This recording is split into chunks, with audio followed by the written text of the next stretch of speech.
Hello, hello, hello. Hey, foot soldier, it is good to see you. Thank you for dropping down. I am good, and yourself. Now, um, if you learned something new here today, those are my goals. You can hit my goals any color. I only have a goal to teach you something that may be helpful for you and how you live your life. That is what I use my platform for. Okay, so now, foot soldier, did you hear that this is we are living in the last days? The actual last day is supposed to be today. Now, I am wondering, has anybody been caught up? Have y'all got caught up? I just really want to know. So let me share a little something.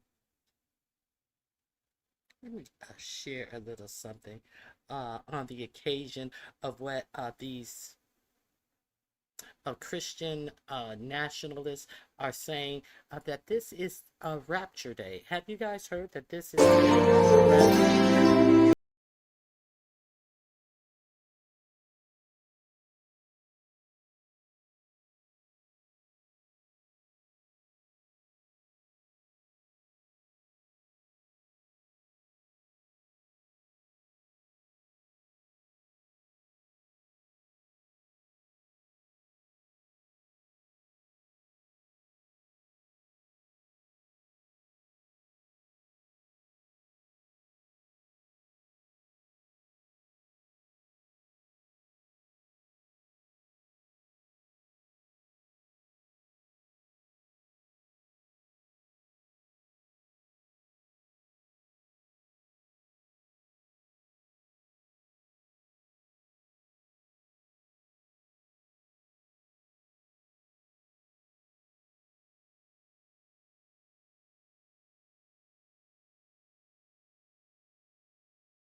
If you don't know, they they want you, Negro. How does the gold thing work? Okay, if you've learned something new, go down right below where you write in the chat box. Click the dollar sign, and it will drop down to if you want to add to a goal, you get to choose the dollar amount from, I believe it's either 199 to however much you want to contribute to my goal. And uh, you it's like a super chat. It's like a super chat.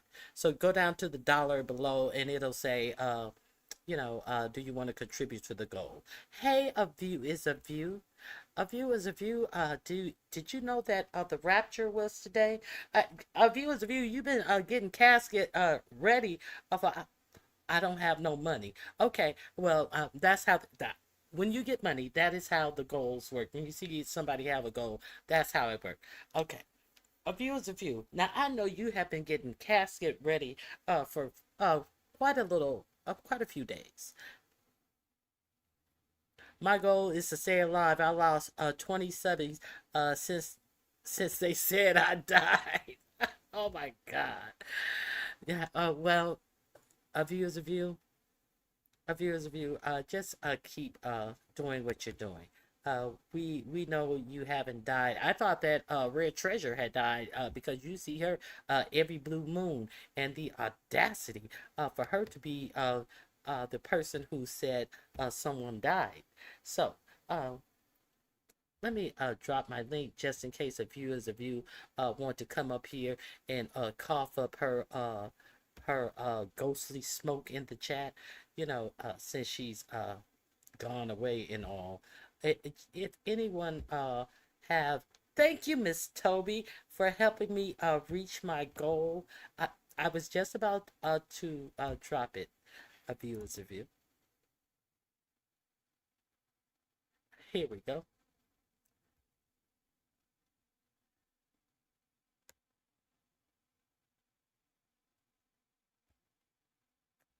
And I also have something. Um, who said? Deanna Irving sent me something about. If you think Project 2025 is bad, they have a Project Esther that came out in 2024 as well. Now, this Project Esther is diabolical. So the link is pinned a viewer's review. I guess she getting her sound. I guess she getting her sound together and all of that. So, uh, let me.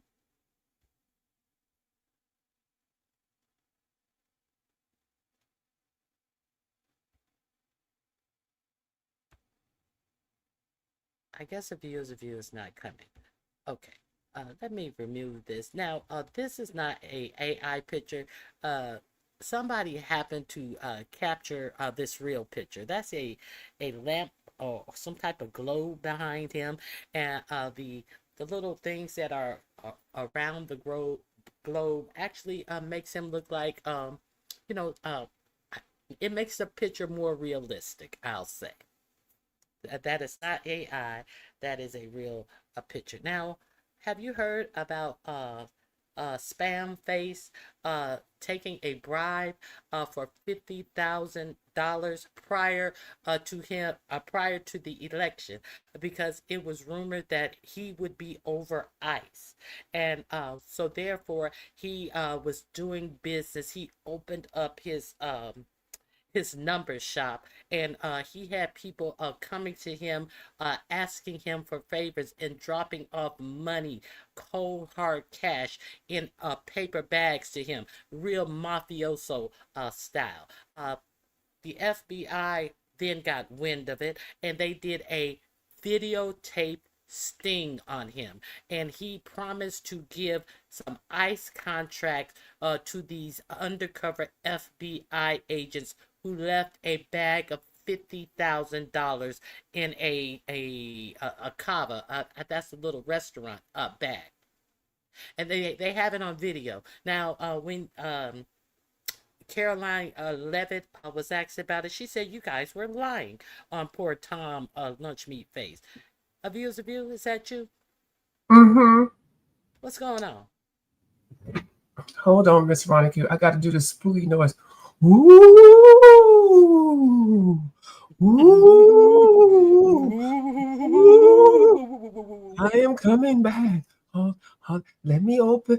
Let me. Can I open Back this? to life, Hi, back back to to reality. reality.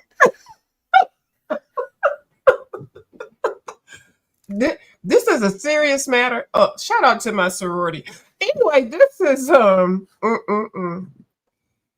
Miss Wright. How you doing? First of all, how are you I'm doing? I'm doing good. How's your day? My day is good. I did have to announce that I did lose 20 subbies since I was pronounced RIP.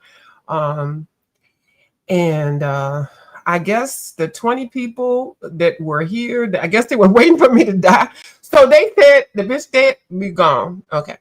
Now I'm not making mockery of anybody that is deceased. I'm really not, but I think that you all need Well, to shit. Everybody else is. Everybody else is.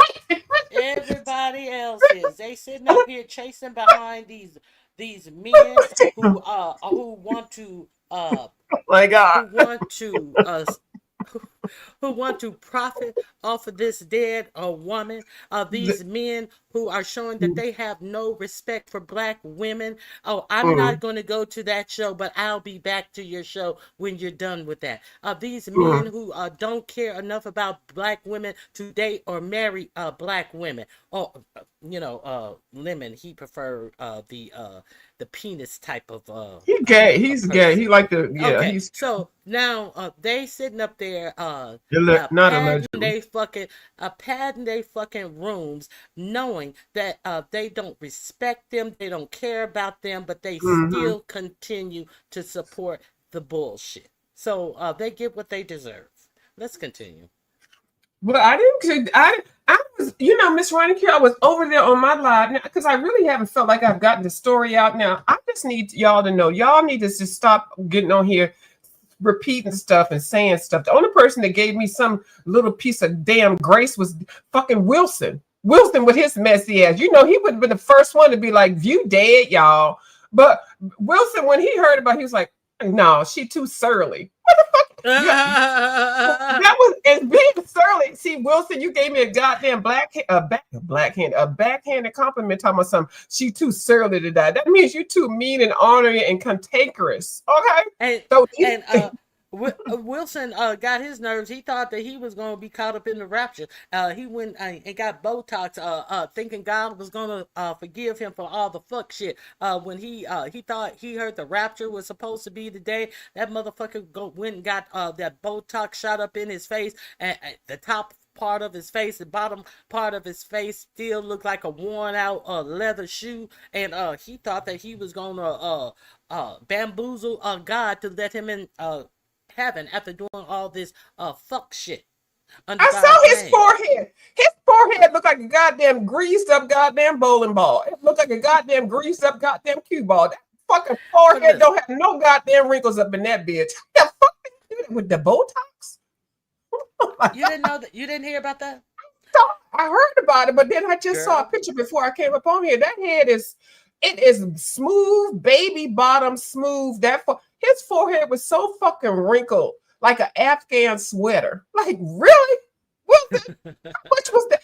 But you know what, Wilson? You got to keep it smooth. That shit gonna melt down in about 2-3 months. Ain't it that but lard or fat or something like that? What the fuck is that goddamn Botox shit? No, it's what is it? Botulism. It's some Silicone? type of no. It's some type of botulism. That Oh Lord, paralyzed the botulism. Yeah. That's Ain't what that a Botox death? is. Botulism is death. Ain't that some, botulism It's is botulism means death. What? Let me No, Google. it's some type of botulism. It's some Oh type of Lord. something that you really don't associate with Right. wanting in your skin. Yes, but that's what it is.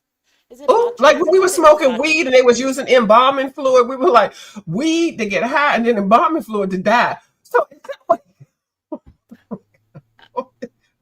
I will botulism? no Oh my God. weed and embalming fluid had no correlation to me. Hey, a Jill comfort zone. It I was did because I that was PCP. That was getting wet. oh but Some people did dip their cigarettes, and some people did dip their marijuana in it. But mhm. PCP is something you may or may not come off of. So yeah, Okay. that was prior to me even smoking weed. Well, Well, you know about that part, but I'm a little bit older than you, little girl. So they did it and dip the weed in embalming fluid before they dipped it into whatever your era was used to. They dipped it in Yeah, embalming fluid, and they had a name for it. I can't think of the name for it. Any of y'all that's around my age, if y'all know when they was dipping weed into embalming, they called it getting wet. That's what they called it. That's what they called it. oh my God. Okay. Yeah. I want to agree with you, but I'm coming back from why did I lose 20 people because I RIP? Is that what happened? Or because I did have a beef over in the coloring community? Y'all, I had a beef over there. But anyway, we're not going to talk about that. I can't go nowhere. Yeah, Okay. well, it ebbs and flows. Yeah, Just that's keep right. It'll on, balance keep out. on moving. Keep on coloring. So, so Miss uh, hey, some people in the chat. Okay. I'm So, what sorry, I did didn't mean you? to. So, Huh. did you see anything interesting today? Uh, you're talking political stuff, Miss Ronica. No, I'm talking about anything here.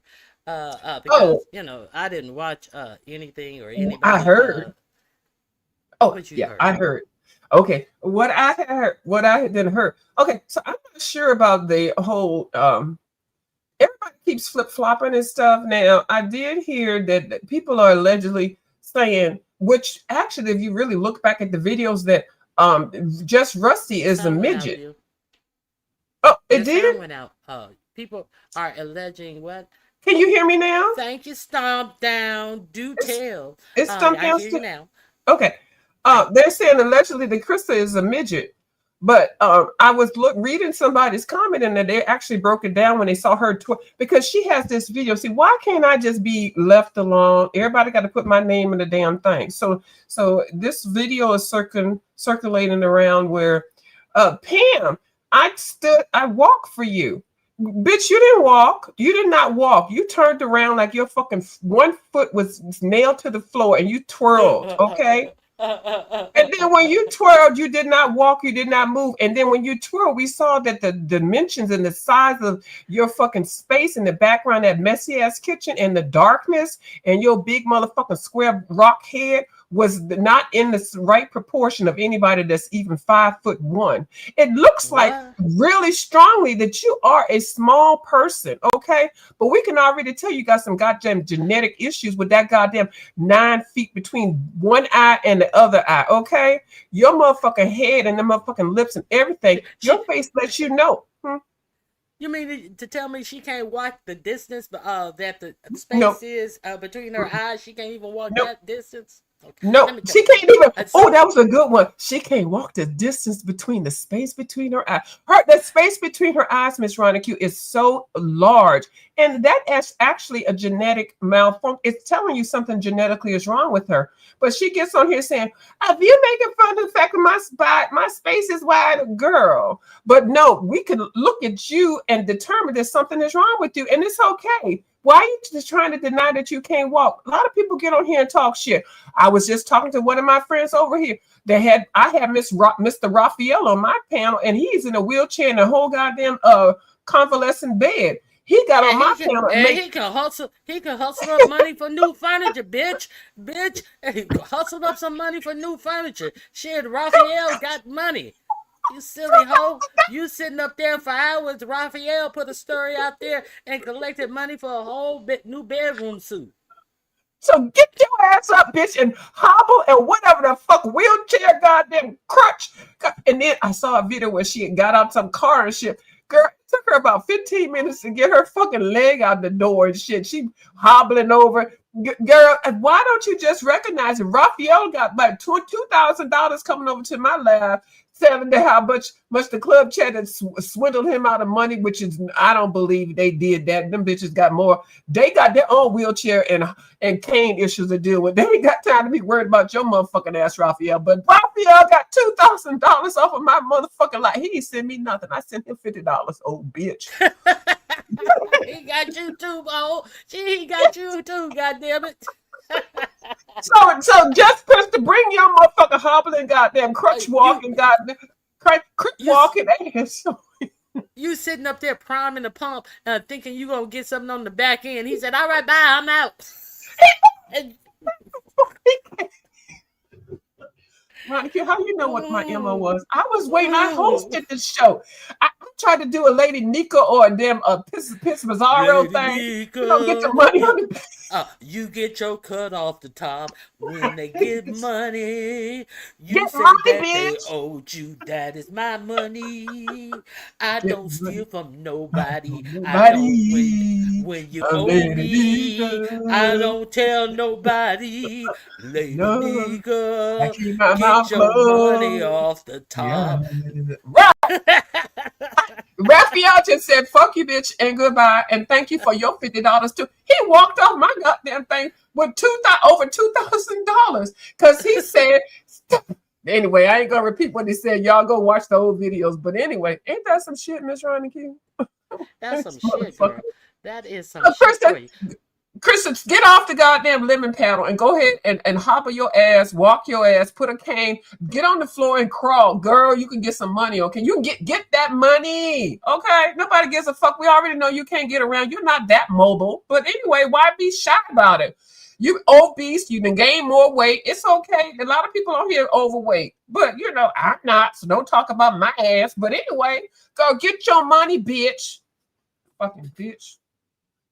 Okay, I probably shouldn't have said that part. And Hi, man. why you even bother to say that last sentence? Because I every don't time even she come know. live, she begging for money. Talking about get money. That's the only reason she come on live. Lemon treat her like what she is, trash. And then Yeah. Lemon, can you see me? Can you see me in the chat, Lemon? I'm gonna come hit your link thinking you gonna apologize to me, and you just ignored me, and you made me feel some kind of way. I thought we were cool, Lemon. I Mm-hmm. gave you my Halloween thing, and you treated me bad. And then I read that she was over there dragging him on Pizarro's channel, but she ain't mentioned none of that. But then But she I thought heard that when it's her birthday. What's her birthday the other day? And the bitch gonna tell me, what that's one of them motherfuckers. They gonna ruin my birthday. They gonna ruin my birthday. mm-hmm, It's my birthday. We gonna party on my birthday. Somebody ought to buy me a drink on my birthday. Well, if you planning on partying and none of the people who you are partying with are in your vicinity, it seems like you would bring your own drink to your party if you really mm-hmm, plan on party. It don't seem like you be sitting in the party saying, can somebody buy me a drink, bitch? Ain't no bar mm-hmm. that's gonna serve you no drink. You just say, give me some money. Y'all know what it Get is. Give money. me some money. Give me some Get money. money. Cold. Get Boom, money. boom, boom, Right. boom, boom. Get Right. money. She need to upgrade her begging skills. And then I saw her in the picture. I was like, girl, did she say she had back surgery or something? I was like, she over here twerking this. Nika, girl, don't Back ask for no surgery. more smoothies, girl, because you done got a Maybe that little back bit chunky. Maybe the back surgery cut off all of that big ass she claimed to have. Her fucking Oh, her upper back was bigger than her whole fucking ass that she claimed to be sitting on such a plump ass. where's her husband? Is she married to a Uh, fireman? Why is she? Allegedly, she Girl. came clean in one of her members only, and finally told the truth that everybody knew that wasn't nobody wifing her up, and she's not married. Oh, Now that's allegedly. I wasn't in there. This is some dribble that came out, and that's what it is. oh. Like somebody thought that begging bitch had a man. Yeah, because I'm And gonna if tell she you when you get did have a girl, man, she needed to get rid of him as much as she up here begging. that's what part I was getting ready to say. Because I think when you get married, isn't that supposed to change your life around? Especially if you are a person that is like not really financially able to do a lot of things. You can't do that. If I get married, my husband and I are going to be doing helping each other, and we are going to be great. But it sounds like if the more you got married to the fireman, the more begging that you got on here. Like, are you begging for him and you at the same time? It just doesn't seem right. It And if doesn't. she got that fireman, when she gonna show us this big $5,000 china cabinet that she purchased, and it's I still in heard the about box, and that. she need that wasn't that about 4 years ago now. Yes. She did that big remodel, alleged remodel of her trailer, and we ain't still ain't seen that motherfucking $5,000 what, china cabinet, a buffet, or credenza, or Mhm. anything that she bought. No, we ain't seen shit. And I don't Well, care who I'm going to tell. tell you. Well, okay, $5,000 china cabinet, and then we see her in the picture with paneling coming off the wall. Oh, you own panels, but your panel is coming off the. This I saw. I read this somewhere, She's on panel. She's on but panel, and her her panel panel is falling is off the wall. laying on her. She's on panel, and her panel is laying on her. She's on panel, and the Priorities. panel is on her. Right. So Catch. priorities. Catch that T. Right. that ironic? So, but I don't really mean to talk about her ass, and I don't really give a fuck. And like, she tried to come at me talking what's up. I felt sorry for the old bitch. Oh, I was gonna throw her some corn. Where my corns at, Nicole? My birthday was before your birthday. Where my corns at, bitch? Oh, I was going. Girl, you don't throw me. You felt. I already had this conversation with you, Miss Ronicky. She felt sorry for me. Girl, you better feel sorry for your own damn self. But anyway, you Don't begging mess up bitch. my birthday. They gonna mess up Yeah, my birthday. they That do it lady, every that year. lady had to die on near around my birthday. Don't be Right. announcing that. Like That's she near my planned it. birthday. All the money's supposed to go to me. It's my birthday. Yeah, Lemon gonna mess up my birthday. They planned it. They planned to die around my birthday. Cause I was, and now I'm trying to get my Halloween scam. I wear my Halloween outfit every day of the year, but I wanted to have the thing, but I gave it to Lemon last year. And then he talking about he don't want it this year. But I was trying to get myself together. That's why I be eating a lot, sweating up like a pumpkin. I already put the wrong foundation on my face. I put foundation brown on orange on my face so I could look like a pumpkin head. Cause I'm a host this damn Halloween celebration. Y'all been fucked up my damn birthday. Every year y'all do that. I'm on here beg. Why am I begging for my birthday? Cause my fireman husband, he got to fight some fires over there in Nicaragua. So he will not be here. So Not I need, Nicaragua. yeah, Nicaragua. Nigra. He fighting. He fighting fires in Baltimore In with Rita. Baltimore. With Rita. Yeah. Ooh, Rita. Ooh, Lord. That's a whole nother. What? Anyway, but now, anyway, okay. Let me skip on. Like, There's an update on her. I I, girl.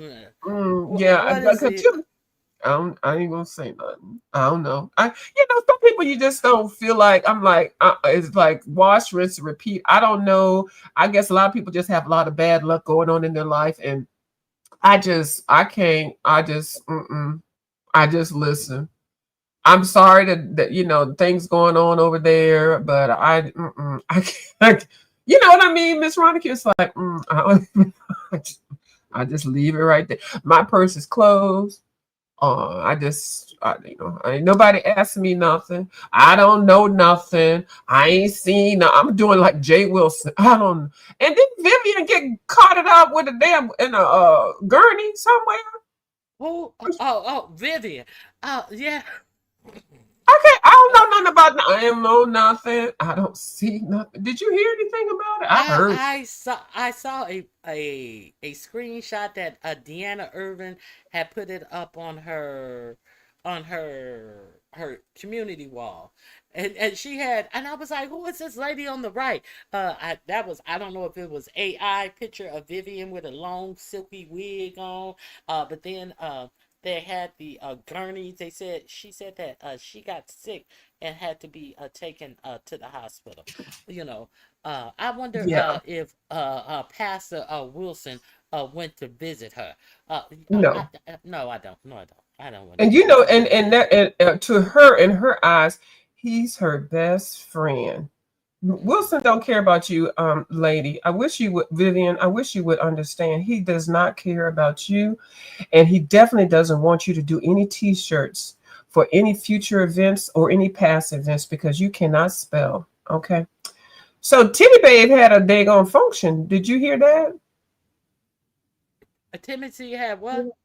Titty Babe had oh, I forgot you. Oh, I just Titty Babe. I thought you said Timothy.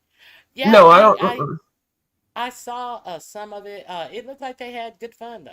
It looked nice. It really Yeah.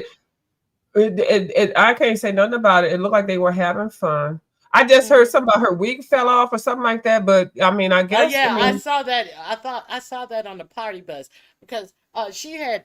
she had her face close up in the camera, and it seemed like the wig was far down on her forehead, and then she got up. I didn't see it fall off. I did see it fall far down on her forehead, and then she got up, and then she started dancing with her back towards the camera, and you could see the wig had a white underneath, and they said it fell off on the party bus, so it's somewhere on the party bus. But I'm not mad at her Yeah. because that lady's got a full head of beautiful hair. Her hair is Yeah. beautiful. Now I don't Yeah. like you, Titty Babe, like that. I mean, you ain't really come for me enough, but she's got a beautiful head of hair. Now, did I tell you about when I was walking into the Target and my wig fell off? But no, How it you blew off. walk? How you just okay? I just was like, how you just walking and the dang on wig fall off? It was windy that day, and I didn't put I was gonna say paper clips in my hair. I didn't put any bobby pins on my braids because you're supposed to bobby pin your wig. Cause I had braids in, and you're supposed to bobby pin the wigs to your whatever you have. And I had braids, and I forgot to put the bobby pins in. I just threw the wig on like it was a cap. Girl, it was windy as hell. I went into the Target trying to go there. You know how you pass the little red ball at the door? Uh, well, Girl, that sometimes wind gust. sometimes those stores have those fans that Yeah. fan down on you, and that's what you get. And I hope it was. I hope that it blew your wig off because you ain't even supposed to be in no Target no way in the first motherfucking But this place. was years ago before we Oh, fucked okay, Target. Yeah. okay, But okay. but it the wig rolled like a tumbleweed. You ever seen a tumbleweed roll? Hmm. And there was four people in front that saw it. What did I do? Girl, it was my little soccer mom wig. Okay, it was a little I would have curly soccer ran mom. after it. Like, I stop ran that. after that motherfucker.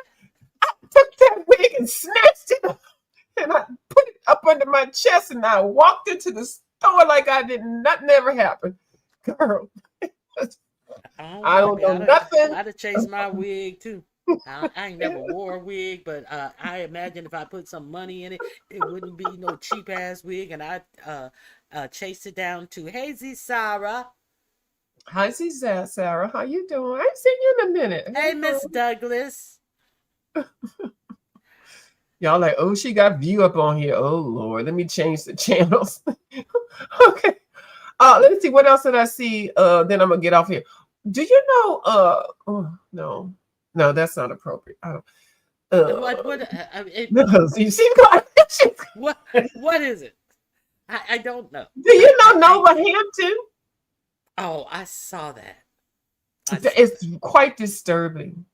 I caught that this morning, and Stomp Down was like, these are the old people.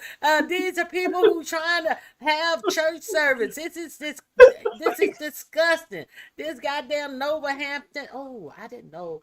I always hear him talk about Mm. Nova Hampton, but I never knew who Nova Hampton was. And Well, I oh, knew who he he was. showed that face, and I was like, Mm. oh.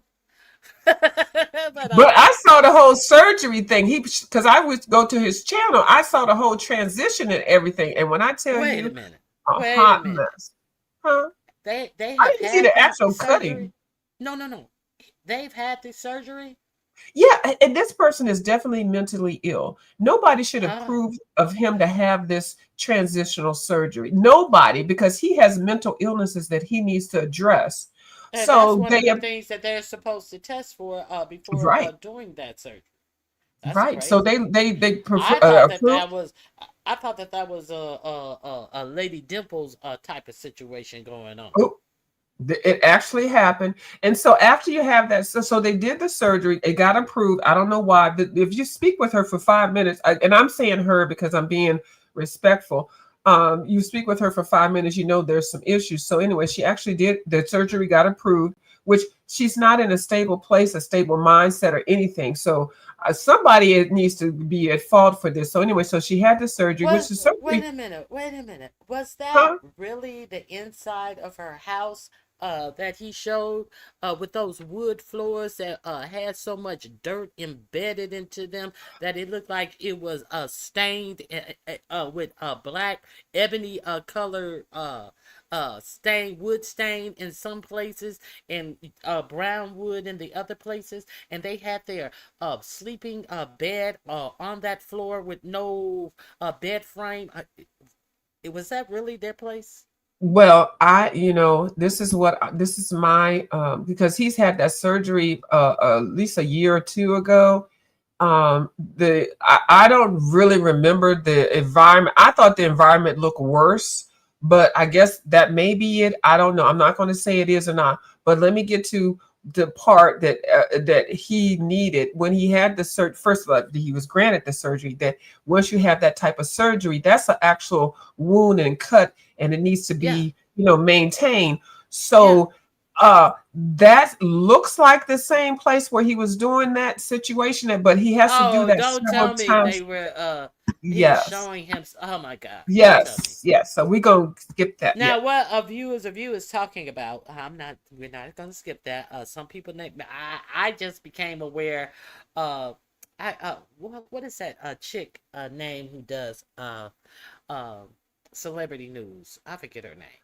I didn't Oh, know that they had transitioned, and they did this transitioning story, and they said that they have to insert I forget what they're called. oh, Kind of like oh. spacers in their Yes, spacers. That's good.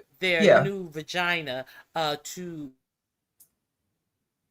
to make it develop because it is actually a wound, and your close up body on them. is trying to And heal it. uh after after they have them in different sizes, like knitting needles, like a crochet hooks, and you have to use the smaller one, and then you increase in size to have to create your vaginal cavity. And I'm not Yes, trying to be disgusting, I'm and just that's trying to that's correct. Yeah. say, yeah. So I didn't know that. I didn't think about it, but then when you think about it, does it ever heal? It has to Yeah, heal in an I think. open position at some Yeah. point. At some point But after the surgery, you have to keep doing it and doing it, and you have to keep doing it certain times a day because your body actually heals. Like if anything happens to you in your mouth, that's the first thing to heal. I don't even know if y'all know that. If you bite your tongue or bite anything in your mouth, your body lets automatically the healing energy going straight there because it knows that that's where the nutrients are coming to maintain itself. Your body is your own AI. So now the yeah, body was not even thinking about it's also thinking about wound. Anytime you have a wound, your body is sending out yes, flags and to heal and it. and So, and your white blood cells and all yeah. of that to heal it. And so with that surgery, that's a But whole what? with these white blood cells coming to certain parts of your body, if that body has an infection, it can also create pus. Exactly that part. So it's like a double-edged sword. So you have to keep taking antibiotics and things like that because but anyway, so that opening has to be gauged. So you just can't like even overnight when you But wake wait a up. minute. But how can it ever heal? I'm At some curious point now. it will. I think it takes years. I don't know how long it takes, but I think it takes a while to Eh, actually build up the skin in there. Every time it grows a Okay, little bit, hold on, and then hold okay, on. go ahead. Okay, now, She said, "Calm down, view." if you get a little scab, Yeah. when the scab first comes on, it's thin and it's pliable before it gets that big crusty black scab on it. So Mm-hmm. your interbody is trying to heal. Mm-hmm. Maybe it doesn't get a scab. You know how the palms of your hands really don't get a scab if you Yeah, cut the palms. Maybe it's like it's that. like a So film or something. I'm Yeah. thinking, how can it heal when you constantly have to insert something in there to stretch it out to Because you a use the certain small, diameter? bigger, big. You do it gradually, and then at some Yes. point, then the But at small some one will point, be you're tight and gonna heal. bust. At some point, you're gonna No, you don't do a bust big those one right small. away. No, You have to.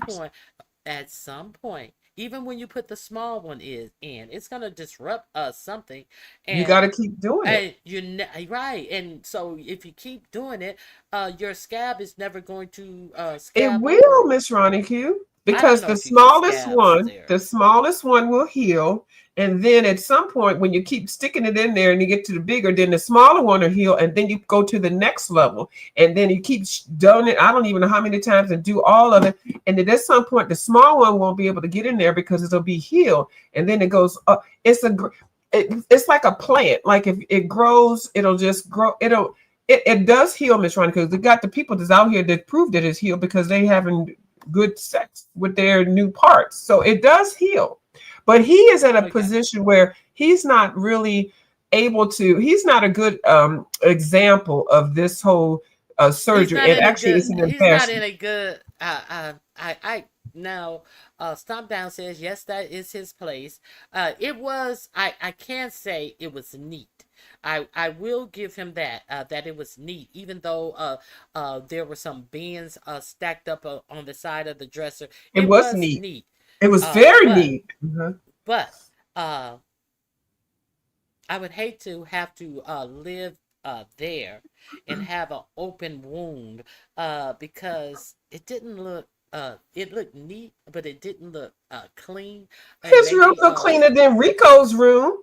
Hello. any what And don't looked look cleaner cleaner than than that other what trip don't that what don't look cleaner than Rico's room? Rico showed a new couch that he allegedly got from Target, and what Joe Black ass doing in Target? See, you can't, you Mhm. Negroes can't do shit right.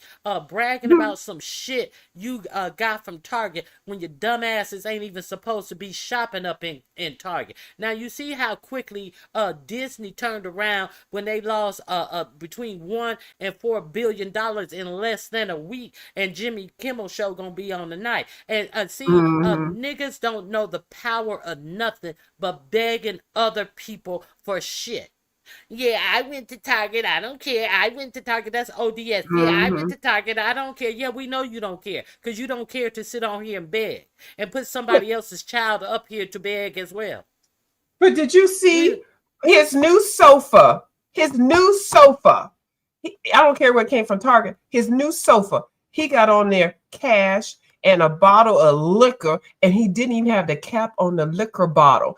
So that liquor bottle could be knocked over and spilled over into stain the goddamn thing. The liquor bottle on one side of the sofa cushion, and the cap is on the other, and the bottle is filled. See, yeah. when you get some nice stuff or get something that you're not used to or get anything new, you try to preserve it. This motherfucker already to sit on there and fucking liquor bottle, and then he gonna be mad because his liquor bottle fell over and suck. I bet I can see him sucking that goddamn cushion. That Negro got that goddamn couch at Target, all right, in the back alley. One of the fucking broken pieces that they threw in the dumpster. That's where that motherfucker got Oh, that damn couch from. interesting. I didn't Big even think Brother about Hampton that. said she can feel it all up in its gut, and she inserted different Oh sizes boy, of things up there, yeah, real bad. I you got to lost do it it too. live after that. Because it's like a Okay. core, like an apple core, like an apple core. You know how you just turn it and turn. You got to keep doing it and it get big. Anyway, it's disgusting. Anyway, okay, let me No, see. uh, I'm glad you let me keep on talking. Or you kept on talking about it because I think a lot of people learn from this. Hi, Heavy Bear. I just learned that recently. And that's Oh, why I was wondering if that was their real house. Like I say, it was neat. But as far as having open wounds, I would not want a mhm, open wound and having to mm-mm, deal with wounds, and looking at how they were acting in that church. It didn't seem mhm. like this is a Oh, person who was mentally able to make sure that things were sanitary and when dealing with open wounds. I'm not being oh, facetious. I just learned about it. that But it was church. Oh my God. go ahead. Those people in that church, Miss Ronnie Q, they look, he was just cussing them people. And I saw old people in the beginning, and then I think I saw one young man that looked like he probably was like 20s, 3 or something like that. I saw Everybody one was. young man. I saw a Mhm. couple of men who looked like they were in their 40s or early 50s or something, and a whole church of old people having to hear this stuff. And he was calling them motherfuckers and bitches and oh and they beat me. They did what and then it was just and then the police officer that came in there, I think he excuse me, pardon me, I have allergies. That police officer was actually it was a blessing for him to get that officer there because that Hmm. whole thing could have been a whole different conversation. But he was trying to let them know. First of all, why would he go up into a church like that? Like, what was he trying to get? Like, I didn't even see any food. Was he trying to get a meal? Like, all I heard was him saying, they assaulted me. They assaulted me. It And looked then like when they were having Bible study to me. They had the I saw tables the out. They had their Bibles. Bibles out. I didn't see any. Maybe he. You know how motherfuckers just go up to a food bank, a place that has food, and they think that they can get food anytime they want. I don't know. I don't know. Mhm. And To be so it determined. was, yeah. And so I guess somehow they must have, somebody, he kept saying they kept assaulting him. I don't know. The camera didn't get clicked on fast enough so we can actually see the actual assault. But it was so disrespectful. And I just saw older, big mama ladies with and then the older men, and they were all riled up together. But they knew that because they could have taken him out of there, they could have kicked his ass out. And he kept saying they assaulted me, but they could have cleared his ass out of that goddamn sanctuary. But they were being respectful. They were taking a hold of their spirits, and the Bibles was everywhere. And I don't even know if any sage was burned, but that man, Nova, whatever the hell. You really disrespected those people and their time. All they were trying to do was go in and speak about whatever the holidays are coming up, and things, they be sharing potato salad recipes and, and praising whatever. And I know their religion is a little bit different. I'm not even going to talk about that, but it was just a place where people came to worship. And they did not expect that today. And the shock on those people's faces to have to deal with that motherfucking fuck shit, Nova. You are hard. And stop. Why you gonna ask, can we give money to Nova? I wish I would give a motherfucking dime to that bitch. I gave him money before. I think I gave him like $50 or whatever. What the fuck am I gonna give to feed into his motherfucking negative energy? He I terrorized those people. I'm not giving I shit. I never heard of him until I went over to Stump Down. I don't know anything about him. Look at look. Yeah, he looked messy ass laughing. Yeah, you messy as fuck. That's why you was Les Lodge. Can y'all get? No, I ain't giving shit. At least he had a goddamn fan and a goddamn bed and a wood floor. Y'all talk about me horribly. Talking about I'm living in the street and eating goddamn trash out of goddamn dumpsters and shit. When I've been working every day since I was goddamn 14 years old. Y'all think I'm motherfucking homeless? This nigga out here homeless, like really homeless, getting ready to get kicked out. Look like he living fine to me. Y'all call out saying I'm homeless and shit. Bitch, a bed on the floor and a goddamn fan and fuck, and look like maybe a bathroom or whatever. I don't give a fuck. I ain't giving no money to motherfuckers on here to YouTube. Y'all can kiss my black ass. Yes, boo. Fuck you too, Stump Down, you bitch. You a messy motherfucker. Okay. He loves that right there. Yes, He likes it when you call him a right. yes. Hey, yes. Hold on. Your private dancer dancing for money. Do what you want me to do. I'm your private dancer.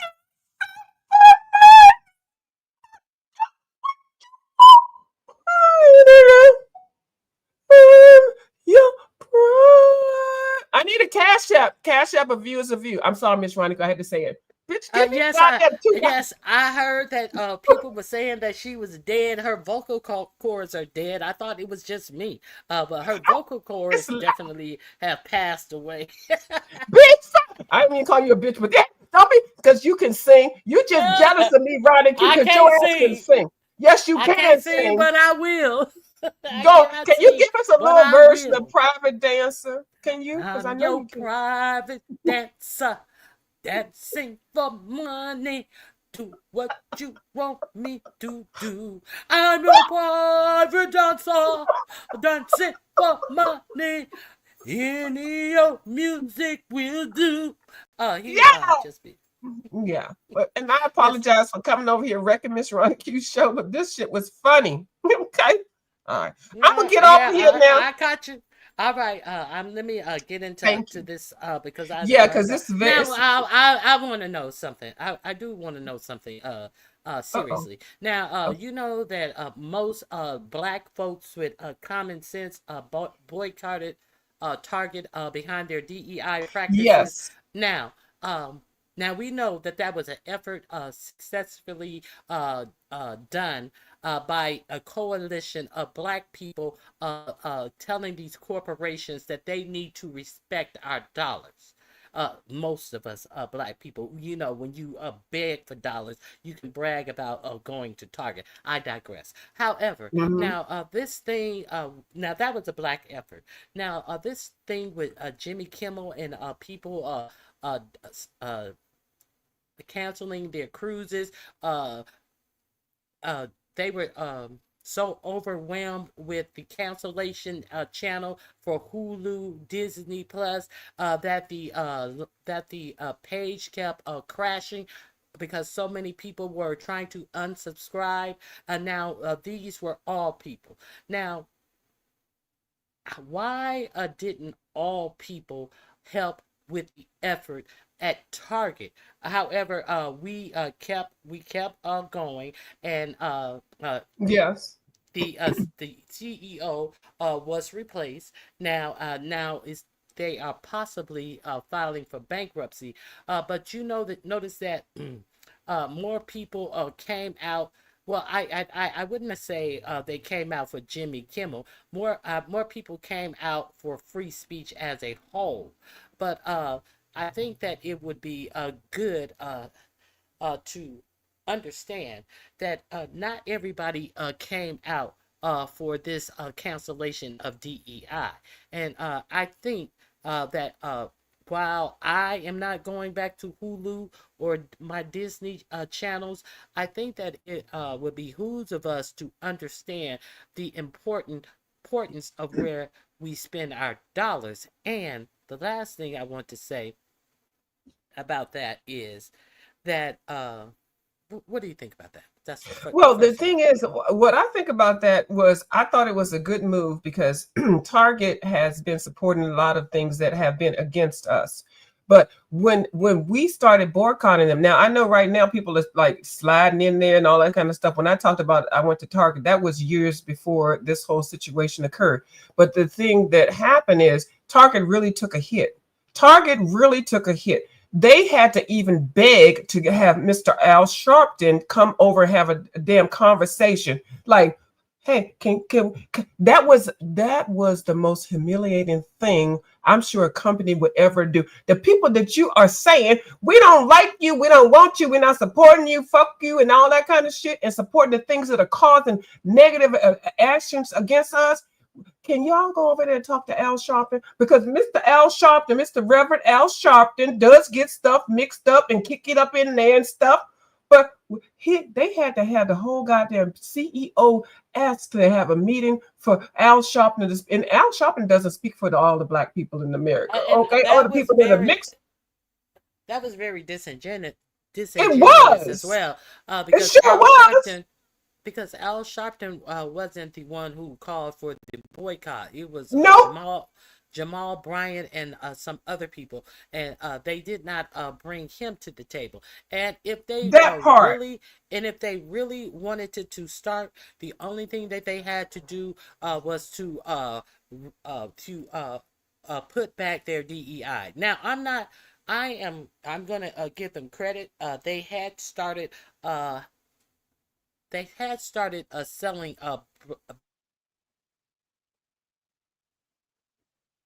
Hello? Uh-oh. Miss Ronnie Q.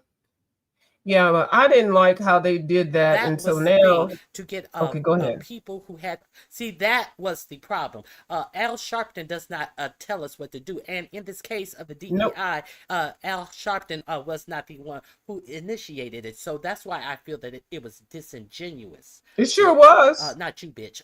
Target, bitch. That's why Well, I could I be a thought that it bitch was too, but yeah, it disingenuous. was fucking wrong. It was wrong. They Something's wrong did. with your sound. You're borging. To me, it sounds like it's something wrong with yours, but I'm gonna get You're off, Miss borging. Ronnie Q. I'm gonna get off. Okay, You gonna get bye. off? Yes, boo. Okay, I'm bye. good. I'm a party. It Bye, was good baby. having you. You're still Thank you borging, so but much. I can kind of understand you. Computer love. You At sound like computer love. Okay. All right. Bye, boo. All right. Bye. bye.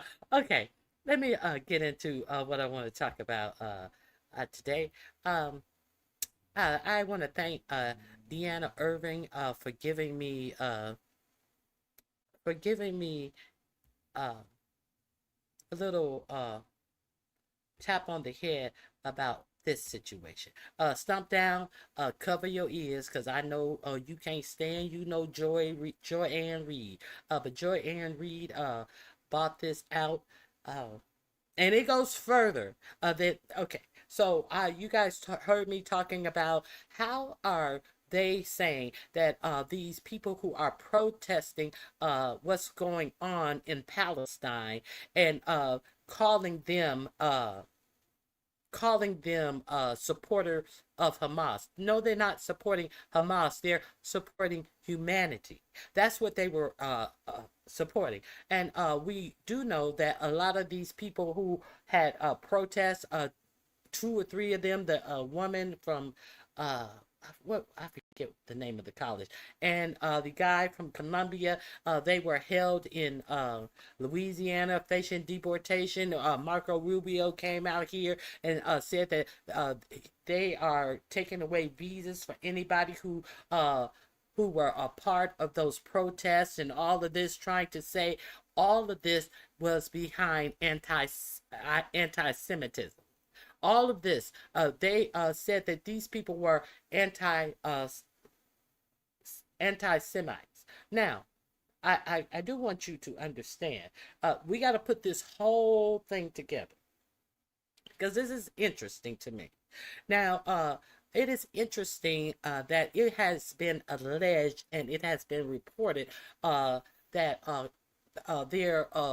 their Wonder boy Charlie Kirk had a meeting in the Hamptons with what is his name of the other rich billionaire Jew man. I forget the name of his. I forget his name. He had a meeting, and allegedly Benjamin Netanyahu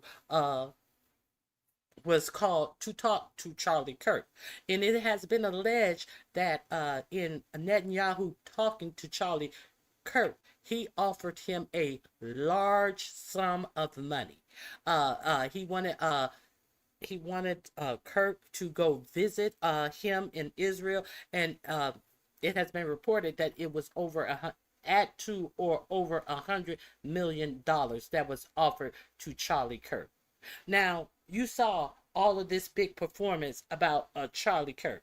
Now, at the same time that they're talking about anti-Semitism, they are pushing up Christian nationalists, who are in my opinion, who are the right supremacists of our time. At the same time, the Jews will not replace us Christian nationalists. Those people, do they? So they're trying to pretend like everything is about being anti anti-Semite, anti whatever, anti-Semitic. So if everything is about being anti-Semitic, wouldn't you get on J.D. Vance, who is a follower of Curtis Yarvin, who is a Holocaust denier, and J.D. Vance comes out and quotes him line after line and say this is where he's getting his teachings from. But no, J.D. Vance is up there saying that these theys has have done something, and at the people on the left, all of these theys, when there is one white boy, white man who who grew up in a white majority state, who grew up with under Mormon teachings. Don't you find that strange that they try to say everything about the left is about anti-Semitism while they ignore all the anti-Semitic shit that goes on in the right? Also, Peter Thiel, who gets all of these government contracts, is also a big fan of Curtis Yarvin. But they say nothing about these people. So, Deanna Irvin alerted me to Project Esther. So let's hear a little bit about Project Esther. 2025. And here's how the article begins. The conservative Washington-based think tank, best known for spearheading Project 2025, a proposed blueprint for President Trump's second term that called for reshaping the federal government and an extreme expansion of presidential power. Now, the Heritage contingent was in Israel, in part, to discuss another contentious policy paper, Project Esther, the foundation's proposal to rapidly dismantle the pro-Palestinian movement in the United States, along with its support at schools and universities, at progressive organizations, and in Congress. Drafted in the wake of Hamas's attack on Israel in 2023 and the mounting protest against the war in Gaza, Project Esther outlined an ambitious plan to fight anti-Semitism by branding a broad range of critics of Israel as effectively a terrorist support network so that they could be deported, defunded, sued, fired, expelled, ostracized, and otherwise excluded from what it considered open society. Project Esther's architects envisioned outcomes that at the time might have seemed far-fetched. Curriculum it believed to be sympathetic to a Hamas support narrative would be taken out of schools and universities, and supporting faculty would be removed. Social media would be purged of content deemed to be anti-Semitic. Institutions would lose public funding. Foreign students who pushed for Palestinian rights would have their visas revoked or be deported. And joining me now. Now, all of that has already happened. All of that has already happened. They are talking about defunding colleges, all of this type of stuff. Let's continue. To discuss all of this is a group of three really, really great guests. Beth Miller, political director of Jewish Voice for Peace and Jewish Peace Action. Barry C. Trachtenberg, the Michael R. and Deborah K. Rubin Presidential Chair of Jewish History at Wake Forest University. And Dov Kent, U.S. Senior Director of the Diaspora Alliance. Thank you all for being here. Our pleasure. So let's go through this. I'm going to put up some graphics, thank you, that you all sent to me. And I guess I'll ask Beth to sort of start here. Let's talk about what Project Esther's end game is and give us the timeline of sort of when it came to be. Yeah, thank you so much for having us on, Joy. Project Esther was introduced by, as you just explained, the ultra-conservative kind of Trump-aligned think tank, the Heritage Foundation, in October of 2024. And it basically sets out a 12 to 24-month plan for a public-private partnership to try to crush and dismantle the Palestinian rights movement in the United States. And we should be very clear here. This blueprint claims to be about anti-Semitism, but it has absolutely nothing to do with Jewish safety and is entirely geared toward destroying a movement that is trying to stop a genocide and toward sharpening authoritarian tools that can then be used against other progressive movements. That why is that important? That is important because allegedly Charlie Kirk refused to meet with Benjamin Netanyahu, refused this money. Now, if Charlie Kirk had come out and said some things that he did not agree while he loved the Jewish state or whatever he wanted to call the Jewish state. He didn't. He was against what Netanyahu was doing. So now we understand that Charlie Kirk had this big following. If any of you saw pieces of that funeral and in a whole fucking stadium full of people, you understand that they could, if he if he changed his mind and he start speaking against it, how many people in the United States, how many young minds would be soured on what Netanyahu was doing?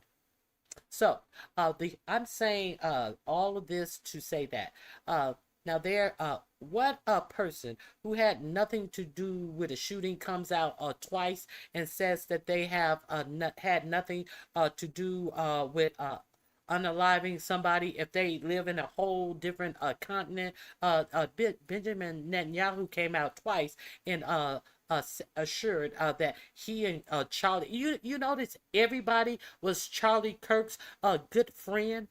Do you notice that all of these people who are spewing hate are always Charlie Kirk's good friends, and the last thing that Charlie Kirk said to me was this, and the last thing that he said to me was that.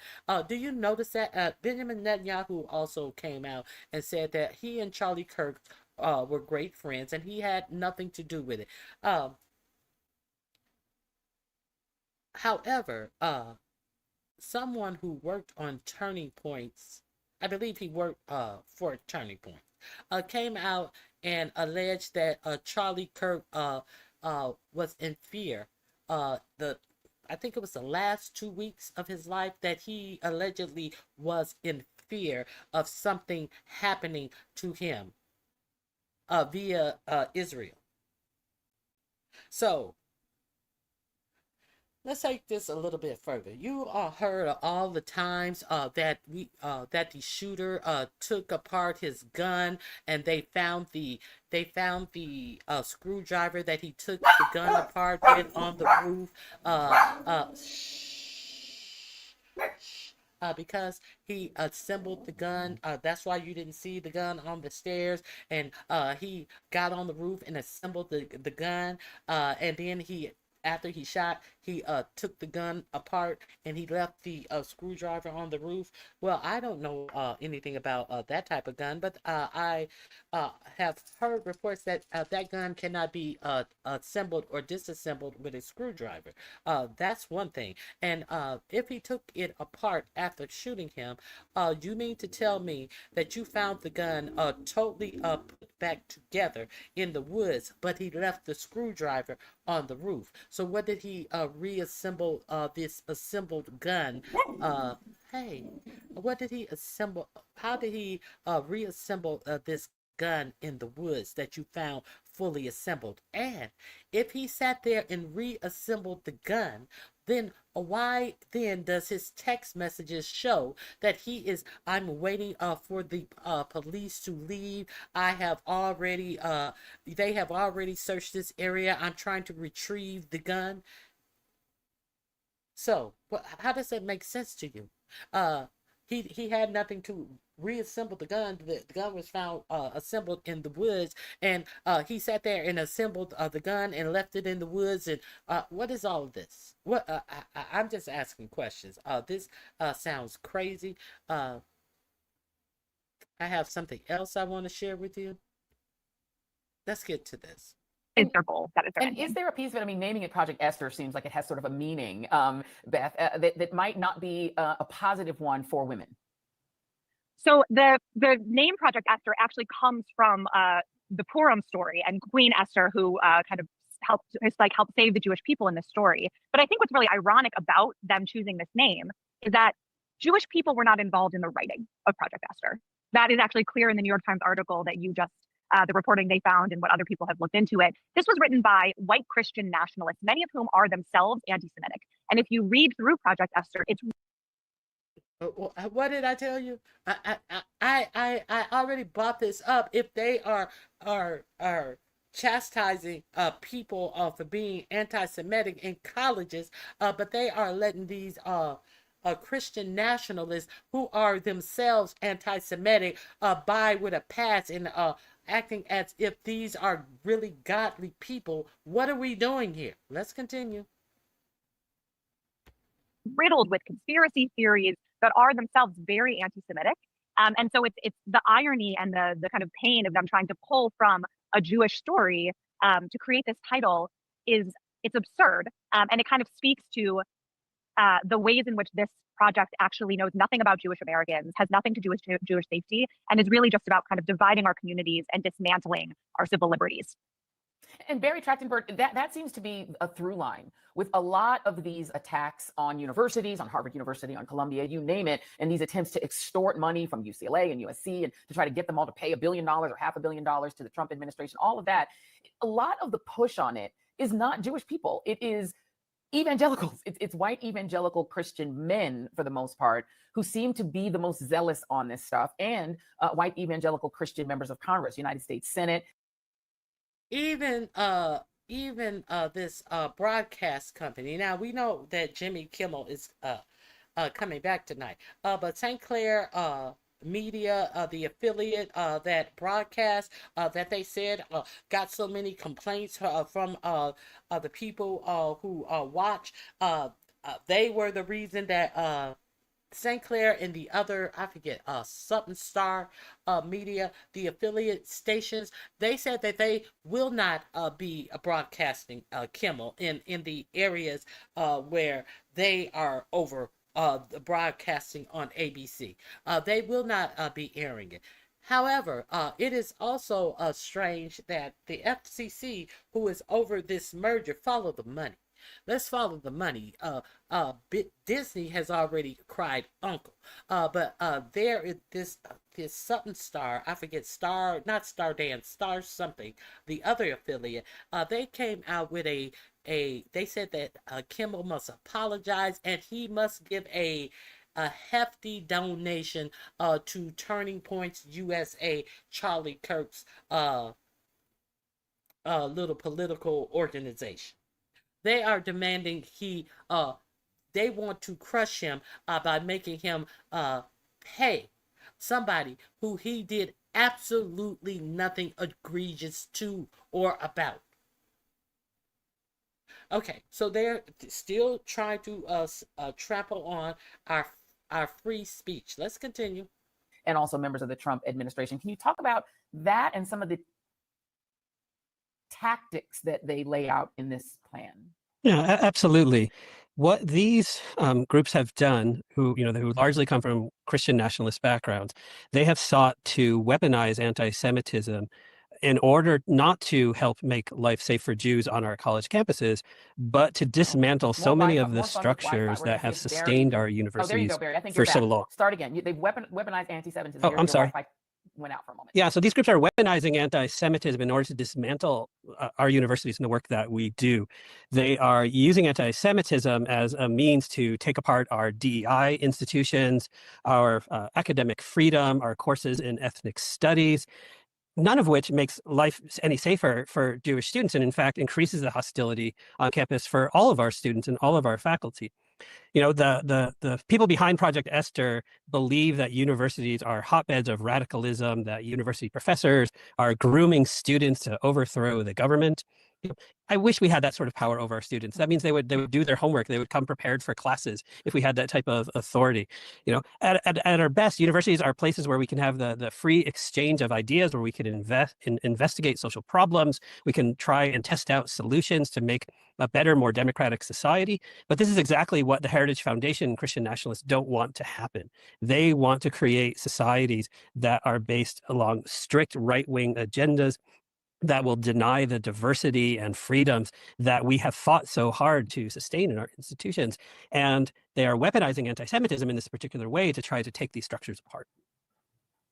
Dov, let me get you in here, because you guys sent me a little thing on the core tactics here, and I want you to go through those tactics. And I think that is a key point that I think is very actually important to hone in on. So go through these tactics, Dov, Kent, if you could explain what they are and how they resonate. Sure. So the plan calls for a whole host of tactics. It calls for using tools including anti-terrorism and anti-racketeering criminal prosecution, deportations, public firings, removal of tax-exempt status, blocking of funding, and campaigns to sow discord within movements to disrupt and degrade the organizations. And I want to add to what Beth was saying, that Project Esther's scope, it says that it is starting with Palestine rights groups.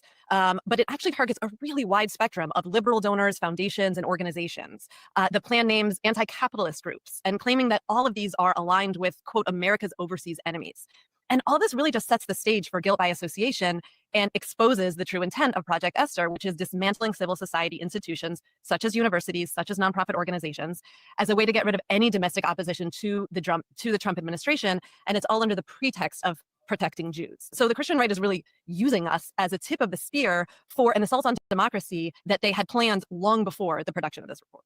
So we're having a little bit of trouble. I think everyone's in stormy weather today, so we're having a little bit of trouble with folks. I guess they're your signals here. So we're going to try again. I'm going to go back to Beth because I think Beth, you might have had the strongest signal. But I want to reiterate a little bit. I can kind of make out a lot of what Dove Kent was saying, but I want you to try to reiterate it, Beth, if you could, because the reason I think it's really important for us to focus on this story and on these attacks on these universities, and particularly on the protesters, is because these protesters have a certain number of things in common that I think bother the far right.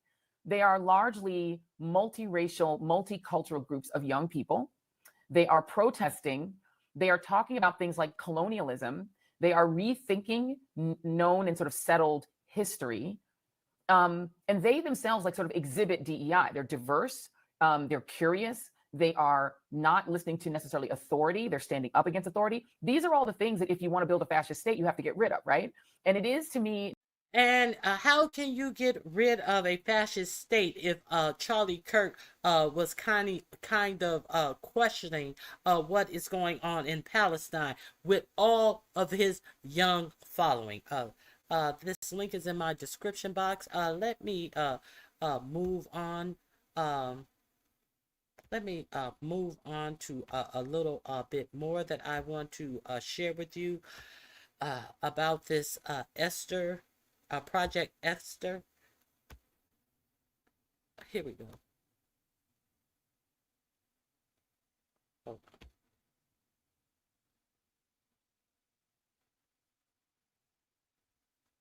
Let me get the volume up. I hate ain't got shit on Project 2025. I'm just saying. So I went ahead and I took it upon myself to take some notes after reading it, and I want to go ahead and just let y'all know what's going on. So this was written by the Heritage Foundation, okay?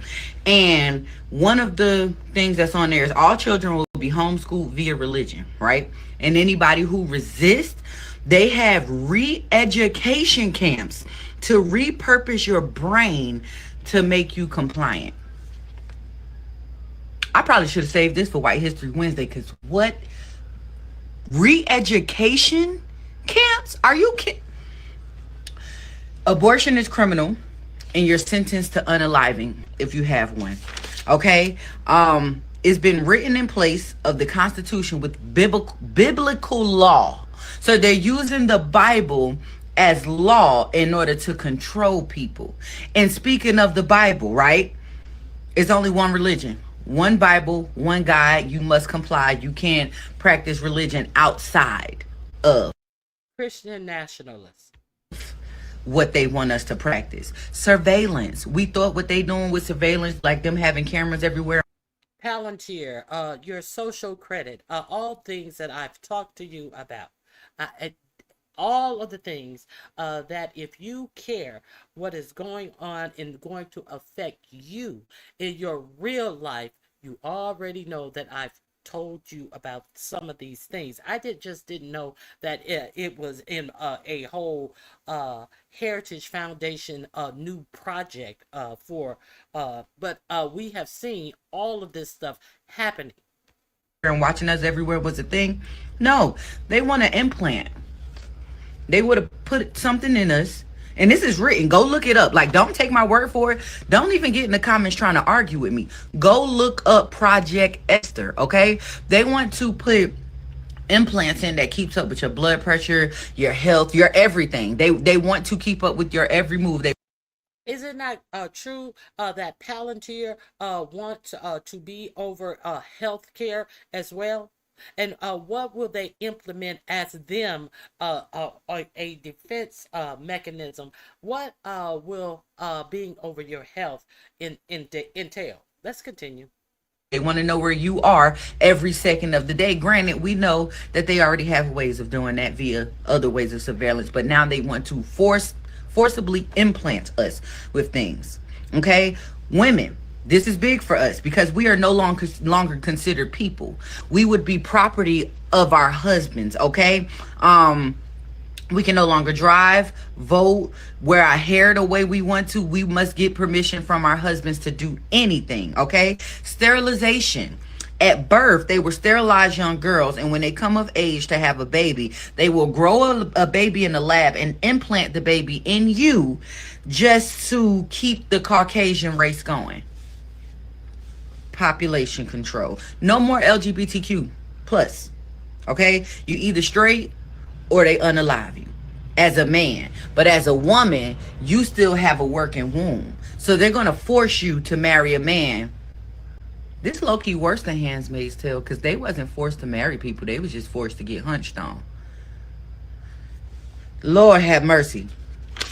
What we gonna do about this Project Esther? Wait a minute. I thought Project 2025 was some shit, but now they got something called Project Esther. Okay, there's that. Now, let me show you a snippet from a woman who said that she grew up as a Mormon, and in her earlier life, she became a Christian nationalist, and she's going to talk about something. This is under my heading of recreating history. But and if you didn't hear that hate-filled speech that Stephen Miller gave at this memorial for Charlie Kirk, you would be disgusted. They are saying that much of that speech was taken from Joseph Goebbels' speech, and we know who Goebbels is. So how could it that this speech that he gave to this crowd be reminiscent of somebody who was in a regime that caused the Holocaust? And do you see the disconnect here? That they say that they are doing this to crack down on anti-Semitism. They're doing it to crack down on your free speech and your right to protest. This is why they're doing it. But if they put it under the guise of protection and security, they figure that, hey, everybody's about protection and security. That's one of the arguments that they use about the Democrats. They are for lawlessness. The Democrats, they want all of these crimes to grow on. That's why they're mad that we're putting the National Guard in their streets, because they're pro-crime. This is coming out of their mouths. We're pro-crime.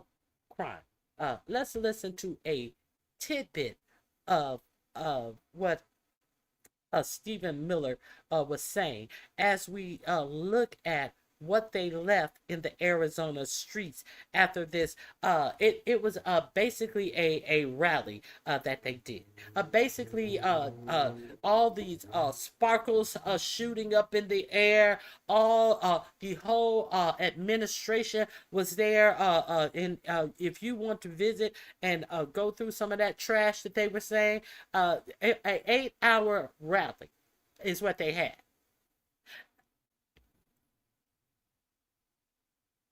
Let's go. As you look at what they left in the streets after a memorial service, and listen at what they were listening to inside the memorial service. Let's go. You are nothing. You are wickedness. You are jealousy. You are envy. You are hatred. You are nothing. You can build nothing. You can produce nothing. You can create nothing. We are the ones who build. We are the ones who create. We are the ones who lift up humanity. Who is this we? Who is this we that he's saying are nothing, can build nothing, can do nothing? But they are the ones who create. Since when? Since when? Recreating history. When we know that all civilized civilization, all architecture,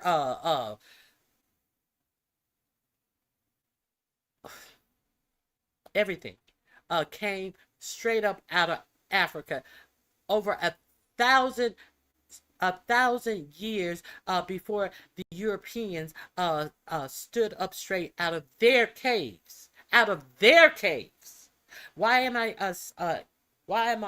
making caves be so important? Because he also talked about as if the Europeans were the ones who brought other people, dark people, out of caves. Who is dark people? Black people, brown people, Arab people. Now, he's wholeheartedly recreating history. That's why they don't want history in your schools, because this is what this man is saying. Let's hear it again. You have nothing. You are nothing. You are wickedness. You are jealousy. You are envy. You are hatred. You are nothing. You can build nothing. You can produce nothing. You can create nothing.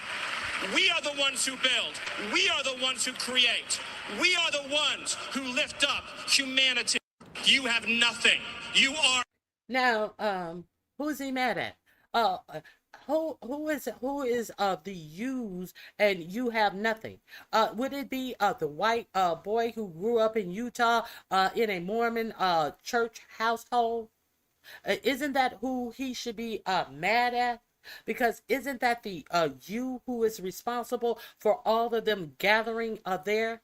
But who are all these yous that he says that we don't understand what we woke up? Who are these yous who don't understand that was woken up behind this white man's you guys saying that this white man who worked alone? Who are all of these other people that they are want to have retribution against? You have to see what is right in front of your head. Let me now go to this woman. Hey, Leonard, how are you doing? The Lulu of white people is at an all-time high. Let me go to this white woman who may be able to give you some insight.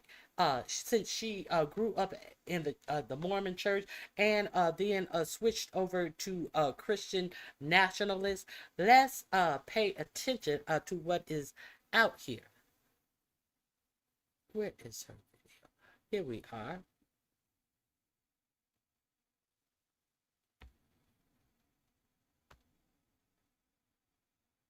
I'm going to let her introduce herself a little bit, and then we're going to get into it. I've saved watching this portion of the Charlie Kirk Memorial, which was here in my hometown. I am an Arizona girl. I would rather pause right now, throw away the entire script, and give you just my raw response than sit here and make something sound perfect. I haven't even had a shower yet. I went for my jog this morning with Kevin, and we're just going to do this. If you're new to me, I am a former white supremacist, Christian nationalist, big time MAGA follower, Trump supporter. I left the Mormon church, my all-right religious community, and gradually deconstructed all of that just recently. I just left MAGA 2 years ago. I left the Mormon church 7 years ago, left Christianity about the same time that I left MAGA. And I've saved this video. I've saved watching this portion of the Charlie Kirk Memorial, which was here in my hometown. I am an Arizona girl. I grew up in Scottsdale, part of my life, not too far away from the Francis family, although Erica's much younger than me, so we never crossed paths. I haven't watched this video. I've watched other portions of the funeral. And okay, let me get to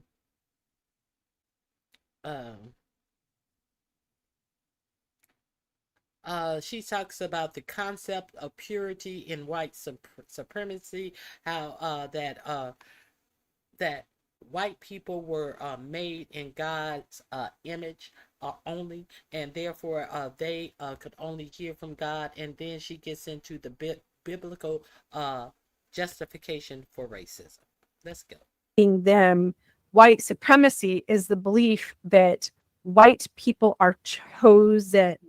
Now, a lot of this is based on biblical mythology. It's based on Adam and Eve and Cain and Abel, and the belief that Cain murdered his brother Abel, so he was cursed with brown skin. That was then carried throughout the flood with Ham. Ham was supposed to have been the father of Egypt and Africa after the ark landed wherever it landed. That was what I was taught in church. A lot of my Christian friends, a lot of early colonists believed that concept, that the curse of Cain was why people from Africa were brown skinned. And white supremacy to me was just, I am that pure lineage straight from Adam and Eve. I remember my granddad saying that there were only approximately 250 generations from Adam and Eve to me. That's, just averaging the, 25 years or something per human generation span. I don't know exactly what his math figure was to get that, and accounting for we've already lived through 6,000 years of Earth history is the biblical teaching. So from Adam and Eve to me was about 250 generations. I literally believed that my pure bloodline went back to Adam and Eve. Adam was handmade by God. God formed him out of the dust. And in the Bible, when it says that God made Adam in his image, to me as a Christian and a believer in the Bible, literally that Adam and Eve was literal, that Heavenly Father was literal. I believed that God was white. I believed that Jesus was white. And so when they made man in his image, then they made a white man. In the Mormon temple, I would watch videos that showed Adam and Eve in the garden, and Eve had long blonde hair, just like me. She looked like Erica Kirk in a little suede dress that looked like something a Navajo would have worn. And Adam was white as white could be, and he had a little barbershop haircut in the Mormon video of Adam and Eve. I always pictured Adam and Eve being white, just like me. And I believed that I was literally descended from them. So this is the core of white supremacy, the belief that God made Adam and Eve perfect. And then the belief that all good things in the world came through white Aryan lineage. This is the Third Reich. This is Nazism. He's not even hiding it. But I think that it's hidden inside because a lot of people don't understand. So this belief that whites were so superior, that they were different than people, is what allowed early Christians in America to own other human beings. That's what chattel slavery was based on. It was based on the belief that African Americans were less than, that they were genetically different. And I believed that they were almost like a totally different species. That because that lineage had been separated for so many years, that we had evolved differently than them. And part of that was because my lineage, I was descended from Adam and Eve, and then the tribes of Israel and the chosen people. I had descended from the chosen people. I believed that. I believed that from Adam and Eve to me, everything had been revealed through God to his chosen people. And the fact that I was born white meant that I was part of this long race of people that God had instructed. And part of that chosenness is that revelation from God. It's God directly teaching people. I believe that God shared his light and knowledge with every inventor. So the first person that had fire, that was Heavenly Father touching his mind and showing him how to start a fire, literally teaching and instructing him. Like Adam received instructions in the Garden of Eden. I believed that algebra and the written language and everything came from God, that all civilization was direct revelation from God. And by default, anything that happened in the African continent, which I just didn't have the knowledge to understand how much advancement there had been on the African continent, they were less advanced because they were cut off from God. So God wasn't inspiring them with his revelation. God wasn't giving them this technological advancement because they were a cursed people. So that's why Africa was still so primitive, and they were living in huts. And I grew up with National Geographic, where, whenever you saw photo shoots of African people, they were half naked and painted faces and pierced noses and things like that. I believe that they had evolved over the years from Adam completely different than us, and that they had lower IQ and they weren't in any way as advanced as us. And then when he gets to the part about Erica being a warrior, again, we're tying into this Aryanism. We're tying into the strength, the enlightenment, the blessedness of the white people. Of women who raised up families, raised up city, raised up industry, raised up civilization. Again, this little bit about civilization. In white supremacy, there is a belief that every good civilized thing that ever happened came from white people. To the point that when archaeologists first started to penetrate the American continent and they discovered some of the ruins of the Olmecs and the Mayans and the Aztecs, they originally speculated that people from Europe must have come over to the Americas because they landed in this whole continent that was full of nothing but brown-skinned people. Some of the French and English archaeologists looked around and they were like, yeah, there must have been white people that came to the Americas and taught them how to build these pyramid-like structures and all of the advancements, the calendars, the mathematical systems, medicinal knowledge that they had. They could not even conceive of the fact that the populations of North and South America could have at all done any of this on their own simply because they were brown-skinned. There were books and articles published by some of the early European archaeologists into North and South America where they stated as fact that we've discovered these civilizations that are proof that Europeans must have come to the Americas. And that was foundational to my Mormon beliefs. The Book of Mormon is literally about people from Jerusalem who, by the way, I was taught would have been white, which they wouldn't have been, kind of a little hiccup in Mormon doctrine. But I believed that the Mayans, Aztecs, every civilization that had lived on the face of the Americas was because white people from Jerusalem had come to the Americas and they brought all of that knowledge, which they had directly from God. Again, a lot of white supremacy is based on the fact that God speaks directly to his race, his chosen people, those who are descended from Adam. Who pulled us out of the caves and the darkness into the light. That right there was such a slam, pulled us out of the caves and the darkness and into the light. That doesn't sound like white supremacy to probably almost anybody listening to it, right? Like it almost sounds like he's just referencing women, like, oh, the power of Erica Kirk, the power of women. But he's literally slamming brown people. We lived in caves, the people in Africa, people through the Fertile Crescent, Middle East running around in the desert, and then white people, civilization, Europe, the Roman Empire, the British Empire. That caves is racist. This little phrase was racist. I'm going to back this up here. Erica stands on the shoulders of thousands of years of warriors, of women who raised up families, raised up city, raised up industry, raised up civilization, who pulled us out of the caves and the darkness into the light. The light will defeat the dark. We will. You guys, that was just white supremacist. The light will defeat the dark. The white will defeat the brown. It's just white supremacist talk. And he's saying it on a stage in front of everybody that's broadcast across the world. And the fact that he has that level of comfort saying this terrifies me. Veil over the forces of wickedness and evil. They cannot imagine what they have awakened. Who is they? One guy killed Charlie Kirk. There was no they. We didn't kill Charlie Kirk. Black people didn't kill Charlie Kirk. Immigrants from Mexico didn't kill Charlie Kirk. Feminists like me, atheists like me, we didn't kill Charlie Kirk. They cannot conceive of the army that they have arisen in all of us. Because we stand for what is good, what is virtuous, what is noble. And to those trying to incite violence against us, those trying to foment hatred against us, what do you have? You have nothing. You are nothing.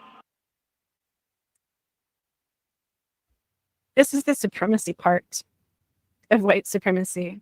And this American Christian extremism that we're seeing, which foundationally is based on white supremacy, is so terrifying because I literally believed that I was better than everybody. I literally was told from birth that I was chosen. I'll link in the description here my article on Substack entitled I Was a White Supremacist, that talks about some of the childhood indoctrination that I received, and that changed me. I would be riding around town in the back of our station wagon, and I would see Navajos in my hometown in Flagstaff, Arizona, where I spent part of my childhood.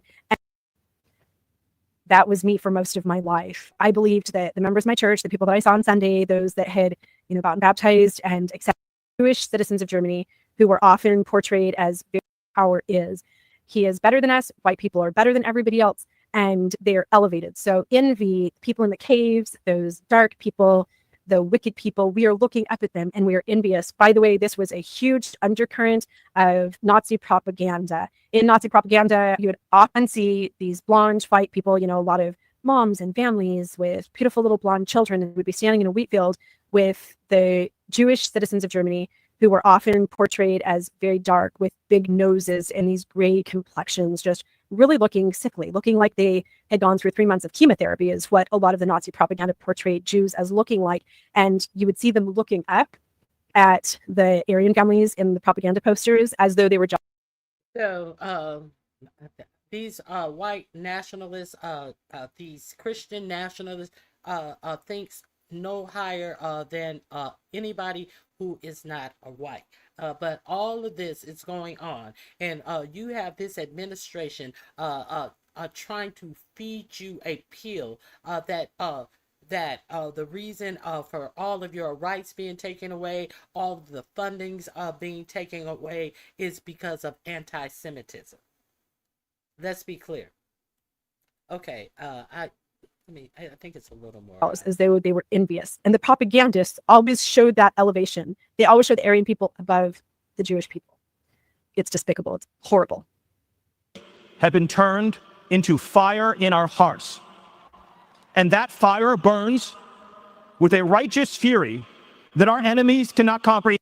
Righteous fury. He's invoking God. He's sanctifying. A righteous fury for what one person have. What are you going to do with this righteous? It's righteous. Let's put God into why we are angry. With whom? With whom? You're so this righteous fury is going to now they have repeatedly come out here and says that this guy who did this deed was got his what did they say about him? They say that he was radicalized by the left, but they have not come out and said in particular what left, where he was radicalized. Nothing. All that they are putting out are their words with absolutely no proof. But we know that that's very dangerous, because all they put out were their words about these three fishing vessels off the coast of Venezuela, and they used our military to kill up to 17 people that they want you to know were a part of a gang, and that they know that they were a part of the gang, but they haven't bothered to tell you how they know that they were a part of the gang. And they put the military on them in illegal strikes. These strikes are not legal. So this is the administration, and why you should be concerned about what they're putting out here, or what they're trying to protect, and what actually they really are representing. That's all I'm saying. Hatred. Righteous fury has killed billions of people around the world. Do you know how many people have been killed in the name of God? I'm going to invoke God, and then I'm going to start a crusade, and I'm going to go into the Holy Land and kill everybody who isn't Christian. Spanish Inquisition.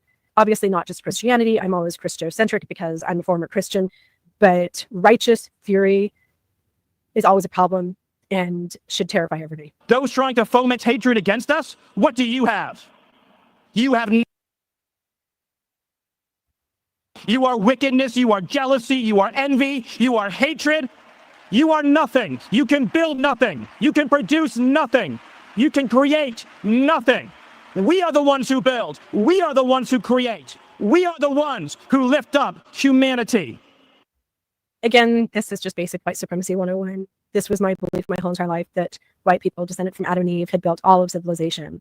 Everything that had every medical advancement, every engineering advancement, everything had been built by white people. After I left the Mormon church, I'm 51 years old. It was literally like 4 years ago that I started to learn about like ancient cultures that hadn't been white people, that had actually had technology, like some of the stuff out of Egypt. You thought you could kill Charlie Kirk? You have made him immortal. You have immortalized Charlie Kirk. And now millions will carry on his legacy. Just a personal observation.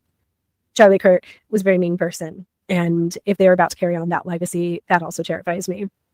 And what was his legacy? They're about to carry on this legacy, but they want to censor anyone from sharing his own words. His own words. He said that unfortunately some people are going to have to die. I'm paraphrasing. Die from gun violence, so that we will be able to have access to guns to protect all of the rest of our rights.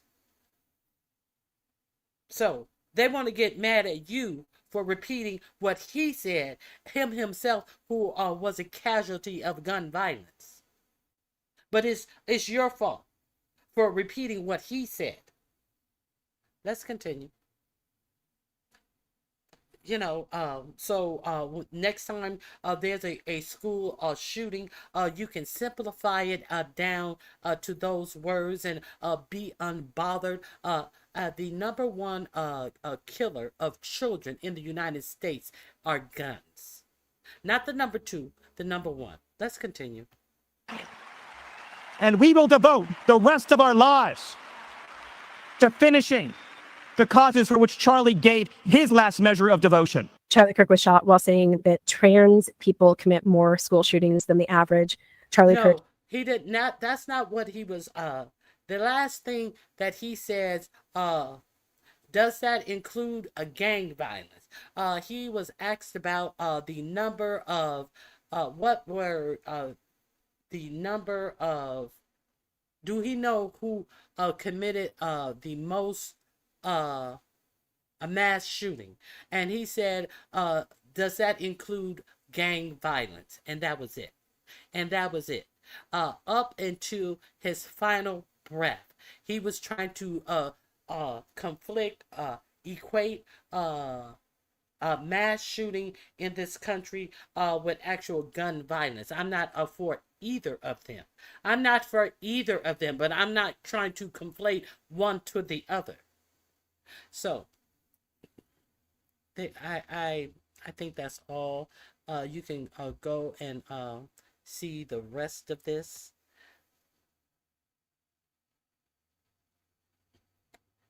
Yes. Yeah. So I don't know if you guys were up on this. Now, here is this isn't the guy who I wanted to. I don't know why I lost the other. I don't know why I lost the other guy. But let me show you this video. Now there's questions about was there a bullet found? Was there not a bullet found? There's also questions about the man that they have that went into the actual tent, moved a chair, stood up on the chair, and took the camera down that was facing the crowd. Took it down, took it over to the table. They say he may or may not have taken the SIM card out and then walked away with the camera that was behind Kirk's head. Now, he allegedly works for Turning Point. I'll find that video. There's questions about was that an entrance wound or an exit wound? People are saying now the problem with this is where the alleged the guy who is under arrest for this crime, where he was stationed, that could have only been an entrance wound from where he was positioned. And let me listen. It's a lot of questions going on. Now, this YouTuber actually shows a little close up. Is this the one? He actually shows a little close up where he wants you to see that it looks like he was shot from behind, and the neck wound was an exit wound. They actually show something pointy about to emerge from his skin. So I'm going to share this with you. There's also a question about that's the one that I wanted. The question about the bush that would have, there was a bush. I showed it to you right after this happened. And this other YouTuber, he kind of pointed out how you can kind of see, those bushes that they use for hunting and all that greenery. You can kind of, if you believe that there were more than one shooter, we do know that two more people were questioned. And in the text messages, how does now, in the text messages that plugged up all the holes, answered all the questions, how would the guy who is under arrest know that there were two people who were initially handcuffed and interrogated by the cops and let go, because he had run off the building. He was in the woods, allegedly putting the gun back together with no screwdriver that don't put a gun together anyway. So how was he able to text from the bushes, looking over at the gun? And he had to change his clothes again. For the third or fourth time, he changed his clothes. How did he know that they had questioned anybody? You mean to tell me we're to believe that he stuck around? So all of this shit seems like a bunch of bullshit. Now, after all of these YouTube people have come up with all of these inaccuracies, now the director of the FBI has come out with a statement about them investigating all of these other points. That he has no answer, but he understands that what these people are saying, and that doesn't make sense. Now he can't make it make sense. They already have charged it. They have already put out their statement. They have already put out their alleged timeline of how this all happened. And when people are coming out saying that this don't make dog sense, then you get this stupid ass FBI director talking about they are still investigating. If you're still investigating, how then did you already bring charges on somebody? How did you already put out a timeline that has been broken apart by minds in YouTube, by people who are familiar with artillery and pow-pows? Let's continue. Let me share this with you. Let me make sure I'm sharing this with you. Okay. Thank you, Melissa King. I appreciate you helping me make my goals. You see, in vanilla is a secret witness protection term. Wait a minute. Hold on.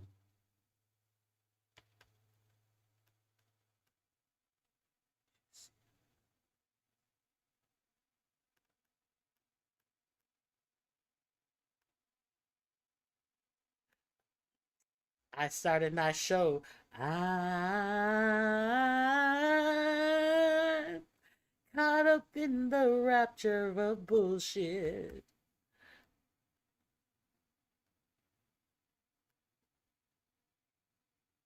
Okay, let me play this for you. This isn't the one that I wanted. Let me see if I can find the one that I wanted. Hold on. This isn't the guy that I wanted, because the guy that I wanted even blew up this guy's video.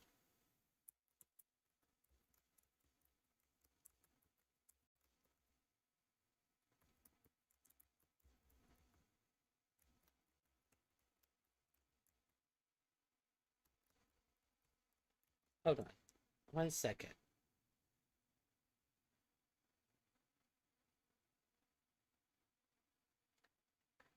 Decoys, lies, and global conspiracy.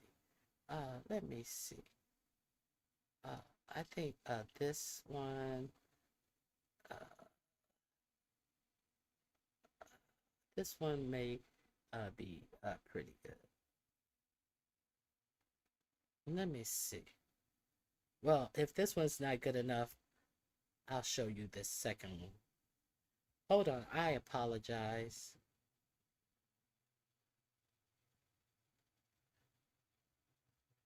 I apologize.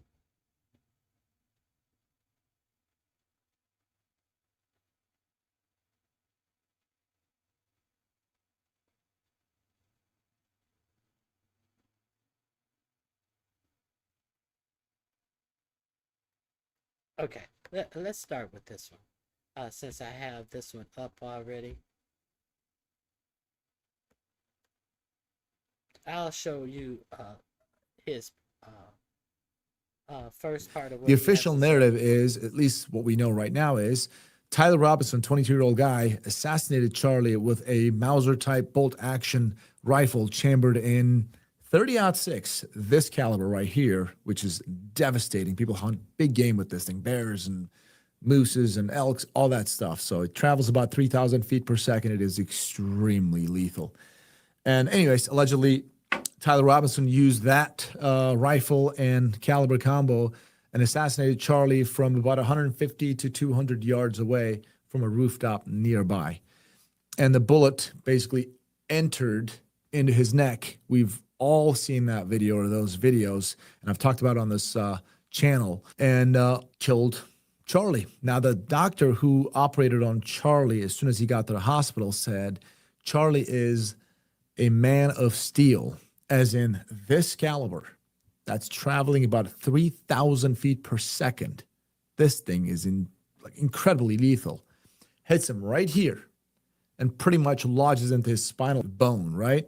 And stays there, which is interesting. When this thing first happened, guys, I was like, obviously we didn't know what caliber it was. I said 5.56, and the reason I said that because it's extremely. Oh, so the doctor said, "Oh, he's Superman." It entered. Be clear what they're saying. This was a entry wound. So used to hunt big game, and it was it was a circle. It was a clear circle. But was that entrance or exit? I don't know. I'm not proficient in this. I forget this guy's. I forget this guy's background. But let's continue. Common, and a lot of left-wing folks are trying to ban AR-15. So I figured, you know what? Let's put two and two together. Clearly, a leftist must have killed Charlie. So probably using an assault rifle in their terminologies, right? To make the AR-15s look bad. But anyways, from the energy transfer, we could just tell that it was actually a little bit bigger caliber than AR-556. But still, I was like, man, where's the exit wound? But here's the crazy thing. Guys, when this incident first happened, within less than an hour, I would say like within half hour, I was contacted by Turkish national news. I think it was the TV 100 over there. And they asked me to give my personal opinion. Now, I'm speaking Turkish on here, but I'm going to have subtitles for you guys, and I'll explain what I'm saying here. Benim gördüğüm kadarıyla ilk gördüğüm zaman sanki boynundan vurulmuş gibi geldi. Biraz daha yakından analiz ettiğimde bunun yüksek hızla giden bir kalibre olduğunu duyabiliyorum. Zaten üzerinde verdiği etkiden de görebiliyoruz. Bu ciddi bir şekilde hızlı giden bir mermi. Yani biz 800 ile 1000 metre saniyede 800 ile 1000 metre hızla giden bir merminin vurduğunu düşünüyorum kendisi. Ki düşüncem 5.56'dır. Öyle gözüküyor ki kafasının sağından giriyor mermi. Tam sağdan. You see what he says there? It appears he was hit from the right side of the head, and it changed direction and exit from his neck. Öyle gözüküyor ki kafadan sağdan giriyor. Yani yan taraftan sağından evet. Ateş ediliyor yani. Öyle gözüküyor. Bu bilgi resmi olarak bende yok. Sadece videoları analiz ettiğim zaman bana öyle kafadan vurulup boynundan çıkıyor gibi gözüküyor. As you guys saw, within about, let's just say an hour after Charlie's incident, I said, hey man, initially I thought he shot directly in the neck. But after further analysis, I analyzed a couple more videos. It appears to me that he's getting shot by a high caliber, high velocity rifle caliber and hitting him on the side of the head and exiting from his neck. And I said, it appears, maybe I'm thinking it's 5.56, but again, I think I'm off there. I really, really, really, really think that was a much larger caliber than a 5.56. At least 7.62 by 51, commonly known as 308, or bigger. If it's a 30-06, I'd believe that too. But again, the 30-06 hitting the head, yeah, I mean, I would expect maybe a little bit more devastation than that. But still, I think it's bigger than a 5.56 caliber. So I don't know if that's true, guys. I don't know what's going on. But one of the questions I had was Charlie's shirt just bouncing off like that. I just couldn't come down to terms with that thing. Man, a bullet, it just seems like a bullet's going through the shirt too. And if Charlie was indeed shot from the side of the head and the bullet just exited through his neck, then it would make sense the bullet just traveling, continuing to go through his shirt and lodging to the ground somewhere. I don't know. And I don't know if that's the case. I don't know if Charlie really did get shot in the side of the head. Maybe he did get shot directly in the neck as we know it. But just 30-06, guys, this doesn't make sense to me. 30-06 not going through. It's right here. It's neck, guys. There's not much here. I know there's some thick muscles here, but Charlie's a skinny guy. I don't think he has, he's got a pretty skinny neck. And your spinal cord? I mean, a 5.56, I believe it. 7.2 by 39, I believe it. But a 30-06? I don't know. What do you guys think? And check this video out, guys. This video is actually very interesting. All right, check this video out. Look right here. See, there's something that's splashing right there. Like, that's what I saw initially when it first happened. Then I was like, I think I'm being ridiculous. Then I changed my analysis, let's just say, statement. Look at this. Look, right here, and then instantly from here, this thing bulges up as if something just passed right through. See what I'm saying? Check this out. Look, and this could be blood. This could very well be just blood. And by the way, when you shoot somebody in the head, you'll have that negative pressure. If you don't believe me, grab yourself a pellet gun, a BB gun, something that's got a pretty good amount of velocity, right? And go to a freaking honeydew melon or, watermelon and shoot it. You'll see that it opens up outward. So it may look like an exit wound to some people, but it's actually the entrance wound. So check that out. That happens like that. But also check this out. All right, check this out, guys. This shirt, again, like we're looking at it from my right side, shirt right here. The shirt is doing this. Just that side of the shirt. It tells me like a bullet going through it. So check out the shirt. Check it out again. Sorry I have to show all this. I apologize in advance. Unfortunately, we're trying to give some analysis over here, and we have to show the video. I really don't want to show the video over and over. But we're trying. Okay, that video is linked in my description box. Thank you, Outspoken. Did I meet my goals? I think I met my goals. I appreciate, let me see. Did I meet my goals? Let me see. I appreciate your support. I have one more to meet my goals. Okay, I still appreciate you guys for helping me meet my goals. Now, there is one more video. I haven't seen this one yet, so we will find out about this together. Hold on.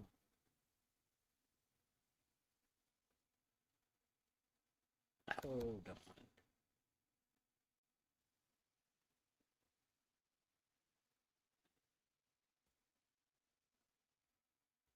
on. The name of this video is Kirk was shot from behind, decoys, lies, and global conspiracy explained. You got some explaining to do. Let's check this one out.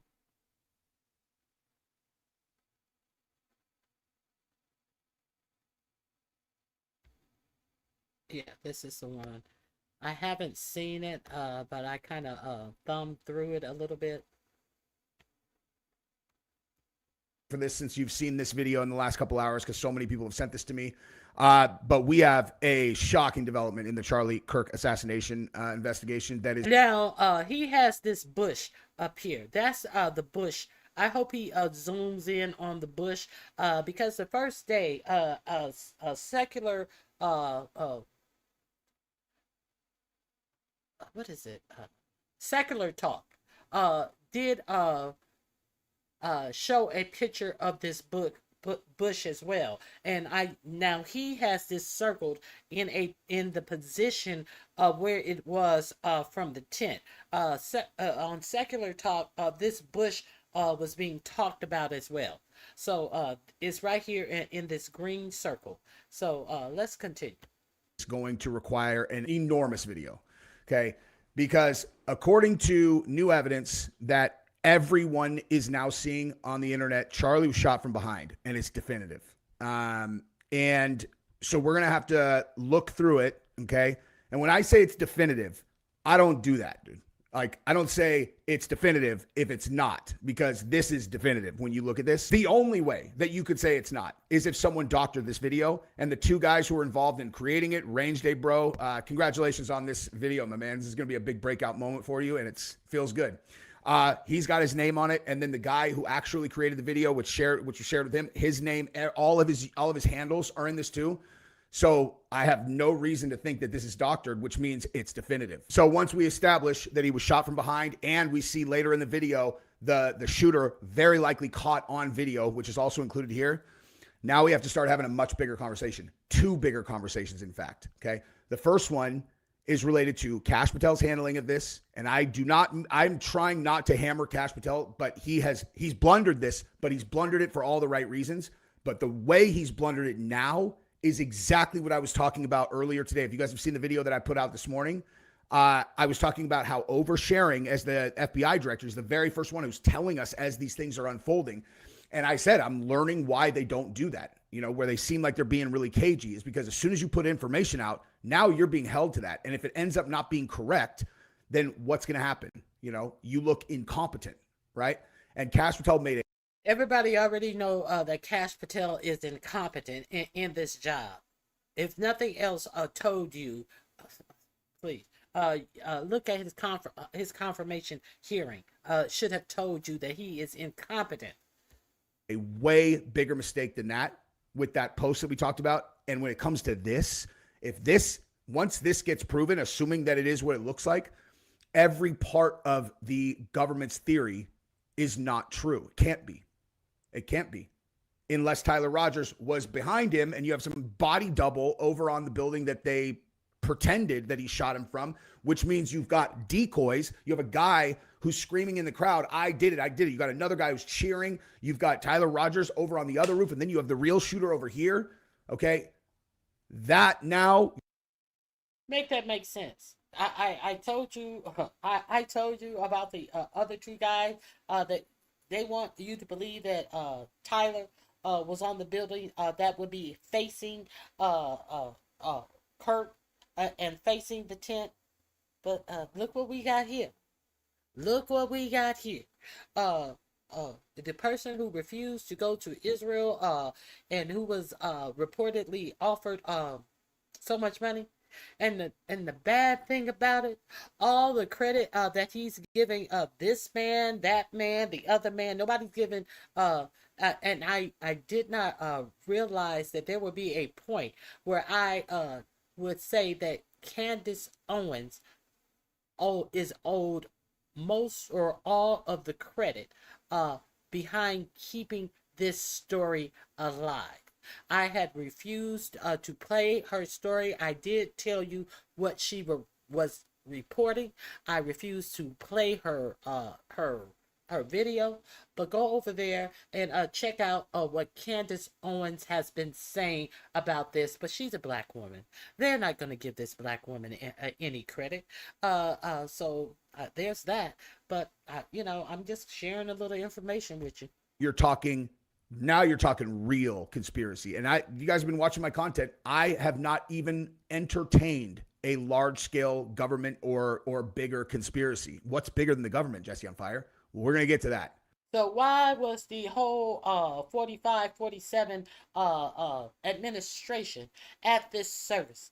Because this is important. Because he had the ear of the youth who could, if they turned on Israel, it could be a bad thing. You notice all of the nations who have recognized a Palestinian state, Canada, Mexico, all of these at the UN, I think it was Sunday.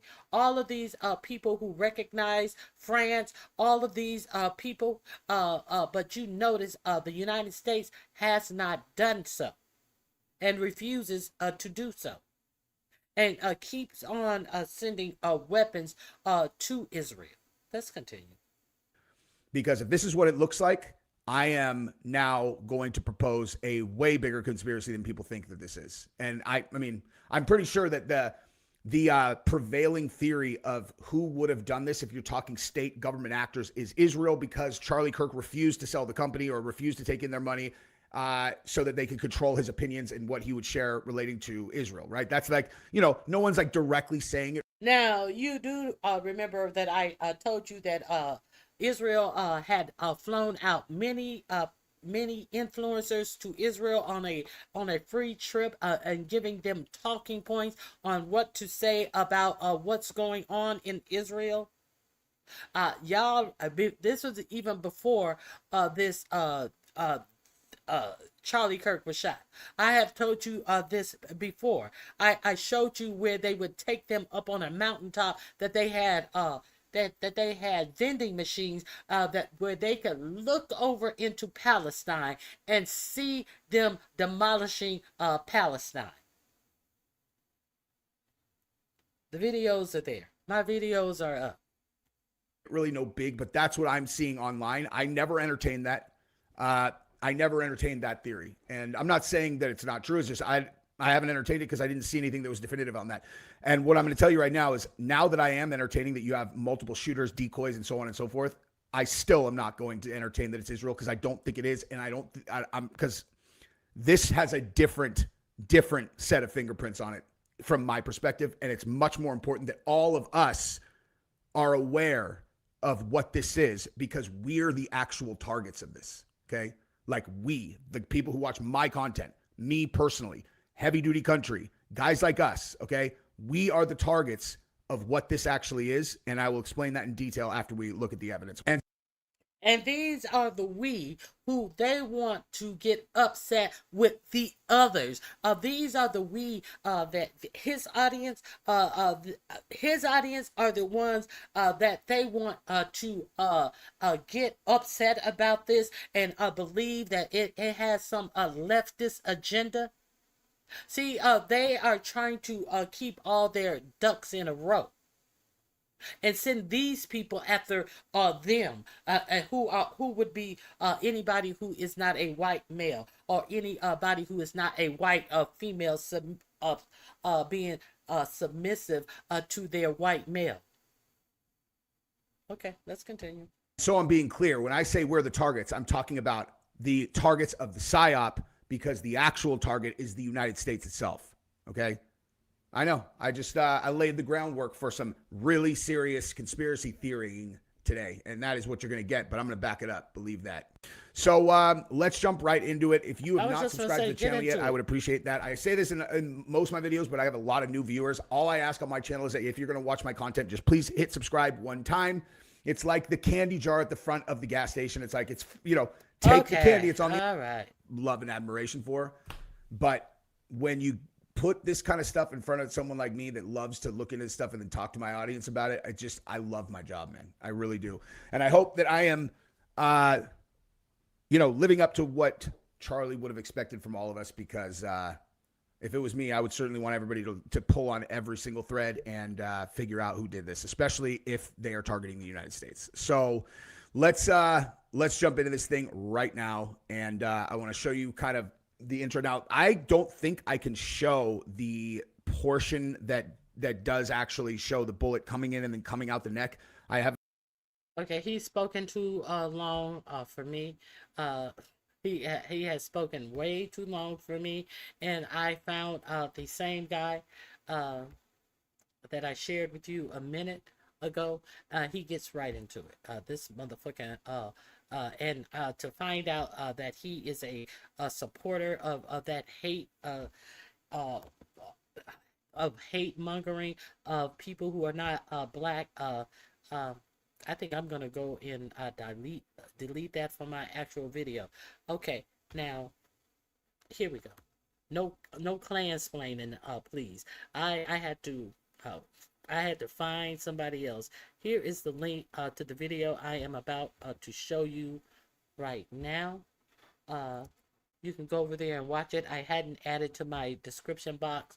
This is that same guy from before. He has a new video up 1 day ago. His range day broke. So his link is in the chat. So let's see him get to this. What appears to be the bullet coming down, and it does line up with the actual gunshot itself. So an upcoming game violence. Great.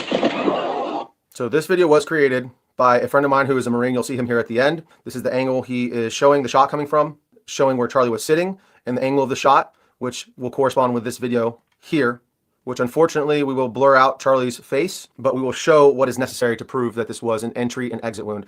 So you'll see him circle the highlighted area right there, and you'll see the exit wound corresponding after, split second after, as it would from an entry and exit wound. So in this footage, you can clearly see that Charlie is shot from his back right, and there's blood splatter coming out of the entry wound immediately after a shot. The first arc is kind of down, as if it's just gushing out from the entry wound. And then the second shot corresponds with when his head kind of snaps forward, that fluid then flips up in relation to that motion. So you can see there's that second splatter flipping up into the air.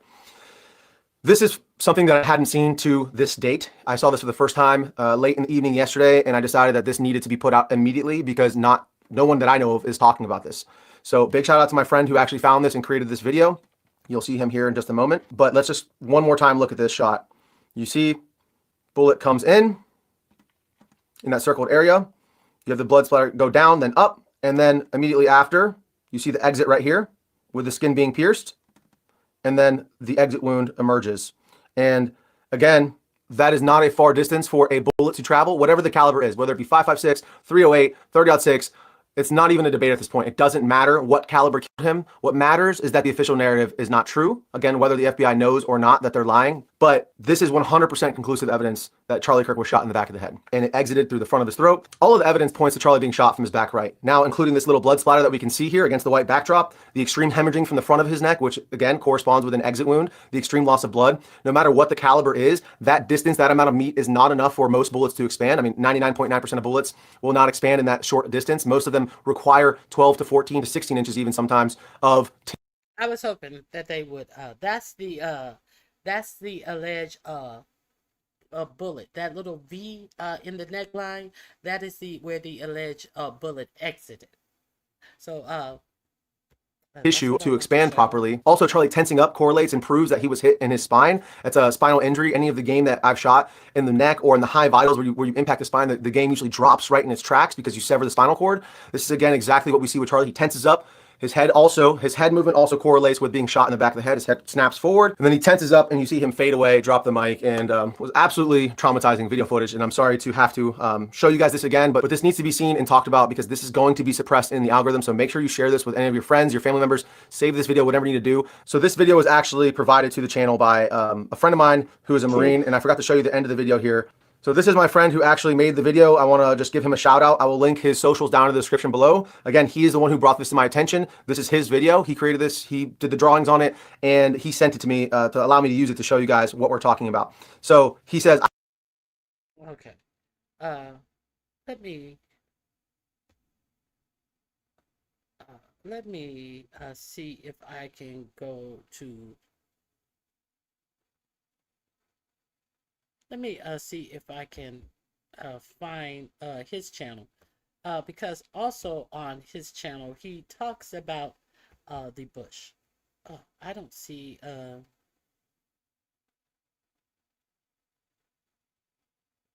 I don't see him link. He doesn't have it. Support to. No, he only has his stuff on here. He didn't link it below. He doesn't say the guy's name. Let me see if I can see the guy's name on this. Oh, 8 point. Here we go. Let me go to his channel.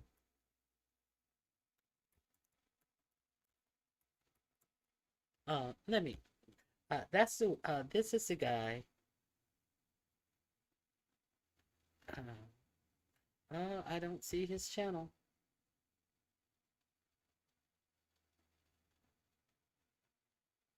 I can't find his channel.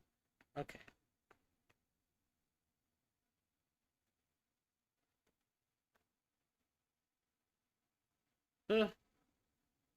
I can't find his channel. That video, you can see the same, what appears to be the bullet coming down, and it does line up with an optic on it mounted up. So here we go. Good on this dude for finding this photo right here. There we go. And it looks like there is a word gets out so that more people can Here we go. Here's the bush. see the truth of what happened to Charlie Kirk. I want to take a look at this photo next. This guy's talking about this bush up here in the top left of this photo, and he zooms in on it, and he's stating that it does look suspicious. It does look suspicious. It looks like there is a person right here, and it looks like there is a rifle right here that the person is holding, a hand here, a support hand, sort of very blurry image, but you can clearly make out that this is not just a bush. This is a human skin tone right here, and this correlates with a human head and hair and a rifle in the exact kind of crucifix shape of an AR-15 with an optic on it mounted up. So good on this dude for finding this photo and looking for, like he said, hours of going through photos and videos until he saw this. This would 100% line up with the actual shot that we've now proven was not taken from the front, was taken from the back side of Charlie. This would line up exactly with that bullet trajectory and the entry and exit wound that we exhibited, that we saw here on camera. So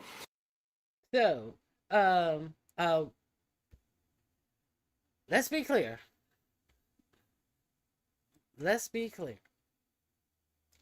They could not, nobody on that side could bear the U.S.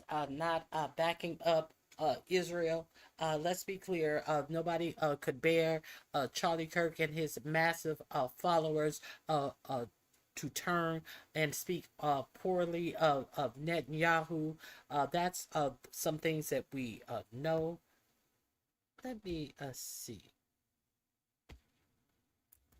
Let me see one more thing.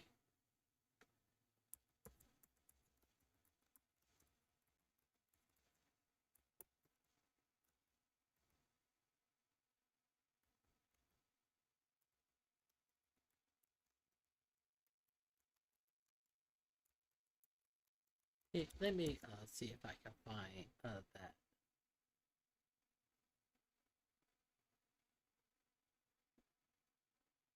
Hold on.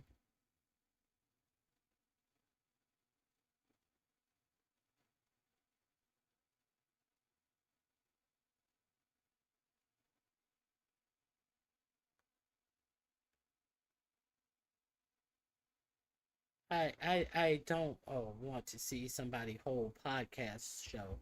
I just want to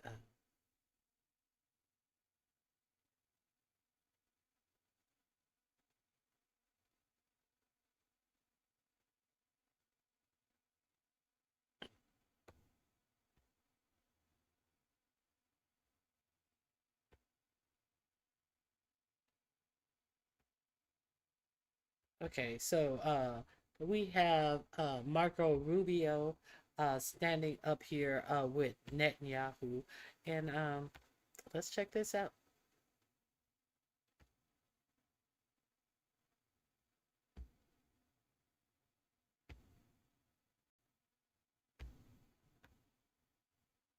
A couple points on, I think it's horrifying to see any human being executed before the entire world because of social media. It was a particularly difficult week this week in the White House and in Washington because Charlie Kirk wasn't just someone who supported the president. He wasn't just someone that we were aware of. He was a personal friend to a lot of people in that White House. The president, to the vice president, to multiple people. It was a combination, political assassination, but also death in the family type event. And it was shocking to a lot of people to see. And apart from the tragedy of it for him and for his family and for the nation, really, is the irony. Charlie was one of the few people out there that was actually engaging in what we need more of, and that is debate and conversation among people with strong disagreements. People know Charlie Kirk because of his role on campuses. He would go on college campuses, and he would actively seek out and invite people who strongly disagreed with him to come to the microphone and engage in a back and forth. The alternative to the back and forth is to just attack each other. It's very easy to just do podcasts and just do interviews and give speeches where you attack the other side. It's much harder to engage people whose views are diametrically opposed to yours and engage them in a debate. And he did that. But he didn't just do that on college campuses, because that's what he was best known for. He did that online as well. Charlie was a frequent guest on the podcasts and on the shows of people who he did not agree with. And he had guests on his show that he did not agree with. He was actually a guest on Gavin Newsom's podcast and engaged in debate with the Young Turks, and as well as going around the world engaging in some of these lecture series with people from the other side, and I don't even say the other side of the aisle, other side of ideological. Okay, I call bullshit. I definitely call bullshit on that. He's in my opinion, he seeked out impressionable minds to go and spew his rhetoric his bullshit with. That is my opinion, and I'm sticking to that. Let me see. Hold on 1 second.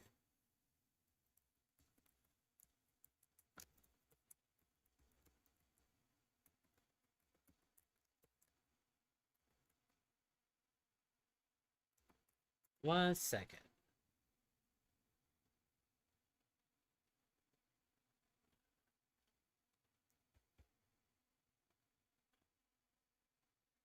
Let me find it.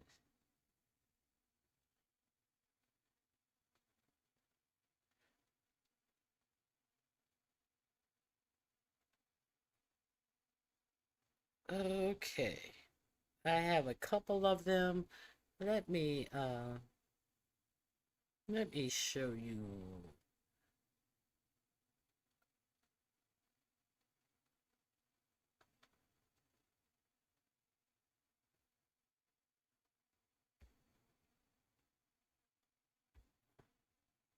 Okay, here we go.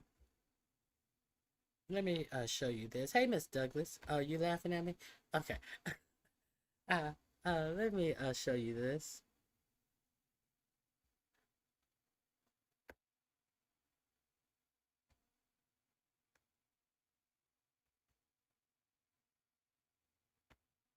When I first heard this story, I still had the same gut instinct. So I've been to Israel many times. The whole country's a fortress. When I first heard this story, I still had the same gut instinct that I did initially. I find this very hard to believe. I gotta be careful the way I say this. They're gonna try to ethnically cleanse Gaza. They're talking about basically removing 2.5 million people from there, okay? There are some serious questions here, Patrick. I'm more coming from a place of thinking this was intentional.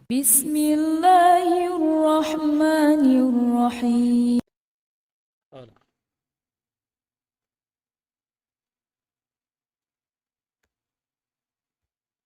Attack, so that they would have an excuse to ethnically cleanse these podcasts, where Charlie claimed Muslims in Palestine. However, since his death, evidence has emerged that Charlie Kirk was turning. Charity does not decrease wealth. Click the button and donate now. Assalamu alaikum, brothers and sisters. If you're watching this video and it's Salah time, please pause it and go pray and come back when you're done. Please check out the description section of this video to support the channel. I briefly covered the Charlie Kirk assassination previously, so to summarise, the Muslim position is we don't condone or celebrate any violence, nor do we participate in mourning an individual that expressed extremely negative views about Islam, Muslims and Palestine. However, since his death, evidence has emerged that Charlie Kirk was turning against Israel, and the most damning was his appearance on PBD's podcast, where Charlie claimed the Israeli government orchestrated the October 7, 2023 attack, so that they would have an excuse to ethnically cleanse Gaza and take it over. This segment has been deleted from YouTube since Charlie Kirk's fatal shooting, which just further incriminates Israel. However, I was able to find it. Here it is. So I've been to Israel many times. The whole country's a fortress. When I first heard this story, I still had the same gut instinct that I did initially. I find this very hard to believe. I've been to that Gaza border. You cannot go 10 feet without running into a 19-year-old with an AR-15 or an automatic machine gun that is an IDF soldier, right? The whole country is surveilled. And so let me just kind of go through this. We don't talk about Israeli politics very often, and most Americans don't know this. The last 9 months, Israel was on the brink of civil war. It's not an exaggeration. This judicial stuff, there were hundreds of thousands of Israelis taking to the streets because Bibi Netanyahu is basically redefining the Israeli constitution. That's not an exaggeration, right? He said the judicial branch has too much power. There were protests planned this week against Netanyahu, where they anticipated tens of thousands of people to take to the streets. That's all gone, Patrick. Netanyahu now has an emergency government and a mandate to lead. I'm not willing to go so far that saying that Netanyahu knew or there was intelligence here, but I think some questions need to be asked. Was there a stand down order? Was there a stand down order? 6 hours? I don't believe it. Israel's the size of New Jersey. When I took a helicopter ride from Jerusalem to the Gaza border, it's 45 minutes. Wow. 6 hours. They're live streaming the killing of Jews. was that somebody in the government say, stand down. That is a legitimate, non-conspiracy question. The whole country is the IDF. The whole country is. Yeah. And you're trying to tell me that they're going to concerts and kibbutzes and schools and by reports 6 hours. Let's say it's 3 hours. That's suspect. Go ahead, Rob. It's also not like a right-wing reporting. This is from the New York Times. The long wait for help as massacre unfolds in Israel. I can't think of a more liberal news outlet than the New York Times. And by the way, I'm actually very pro-Israel. So let me be very, so I'm not exactly. Well, I think we all are. No, I just want to make sure my position is clear here. But so Patrick, there are other explanations. It's possible that the Netanyahu government was double-crossed by bad agents.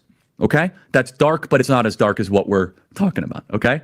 Another aspect is that Netanyahu might have traitors in his government, like legitimate traitors that have infiltrated. I was texting with some senior people in the IDF, and they said, Charlie, can't say too much, but let's just say the same problem you have with the left in America we have here in Israel. So there's something to think about. Just something to think about, right? Is that maybe there's some people within those intel agencies that aren't as sympathetic. Or what problems do you have with the left in America? Where's the problem with the left in America? I don't know. That's what he said. maybe, Patrick, maybe they might have gotten a tip. They might have gotten whispers, but no one thought it would be 1,200 Jews dead. That's a potential, right? Here's the essence of it. The essence is this. This is the closest thing to the Holocaust that any of us have lived through. But the fact is now Bibi and the Israeli hard right government has a mandate. I got to be careful the way I say this. They're going to try to ethnically cleanse Gaza. Yep. I mean, I don't use that term lightly. But you had a big smile on your face when you said it, and even a little giggle when you said it. And you don't take that lightly. They're going to try to ethnically cleanse Gaza. You didn't take that lightly. He didn't take that lightly.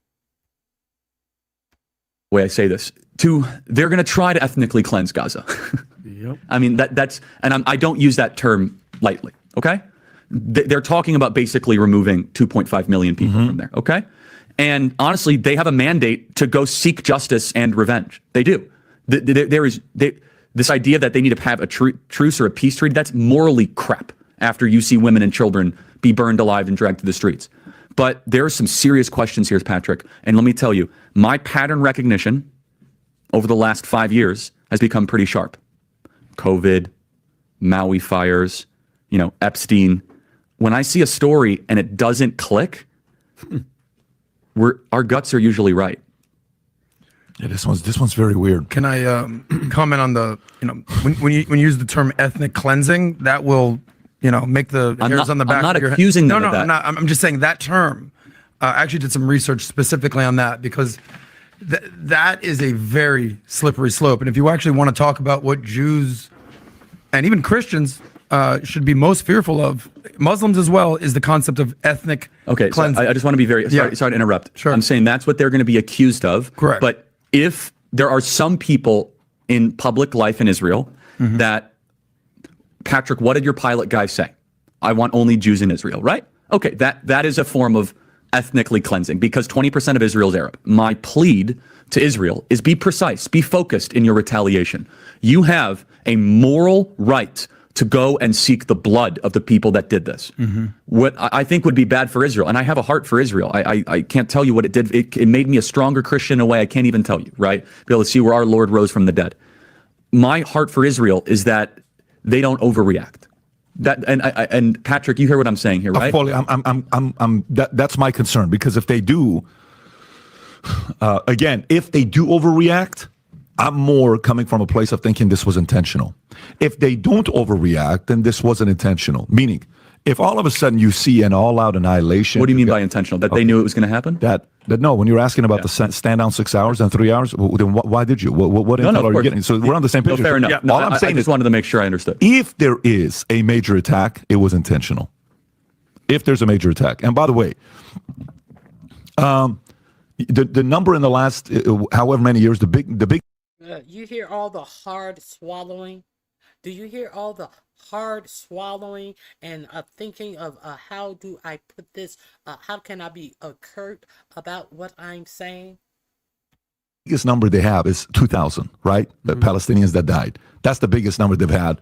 And in Gaza, if you look at the Gaza Strip if you can pull up the map so you can kind of show Gaza Strip, the West Bank, and where Hezbollah's coming from Lebanon. Yeah, but in West Bank, it's a different story because in West Bank, at least 42% of Palestinians there support Hamas, but in Gaza, it's 58%. And so Hamas really isn't in those regions. Yeah, it really is not in those regions. So this is Gaza Strip, all the way to the left. Can I emphasize, though? Sure, go for Look at the cameras, the radars. Patrick, not only did they go in... That's what I'm saying. No, but hear me out here. Not only did they go into Israel, they got out of Israel with hostages. Yeah, 100 hostages. So you would think, let me just hear me out. There's a penetration of your border wall, okay? That you guard on a holy day, the 50-year anniversary of the Yom Kippur War. And you would think, hey, they're going to come back. Let's make sure that doesn't happen. Let's mobilize some forces. And it is not quite, but it is close to the North Korean demilitarized. What's weird about what you're saying that gets even more credibility is you're a pro-Israel guy. No, that I want to be very clear. No, fully, I know that. So I want to make sure the audience knows this. So for you to question that and for me to question, I'm like sitting here saying, how did you not know this was taking place? I never thought I'd find myself agreeing with Charlie Kirk on anything, but here we are. This guy, as he said, was very pro-Israel. So for him to turn around and admit that October 7th was an inside job is catastrophic for the Israeli government, especially since he'd been to Israel many times and knew the security setup, as well as the layout of the country as a whole. For Charlie Kirk to go on a platform like PBD's and expose that the Israeli public were protesting against Benjamin Netanyahu for his political corruption prior to October 7th provides yet another motive for Netanyahu to take him out. As he said, October... Okay, so I'm just giving you guys an update of the chatter that is going around that they have to cue our FBI on to. The FBI gave out a whole bogus ass timeline that made absolutely no sense with a 22-year-old texting in full sentences with proper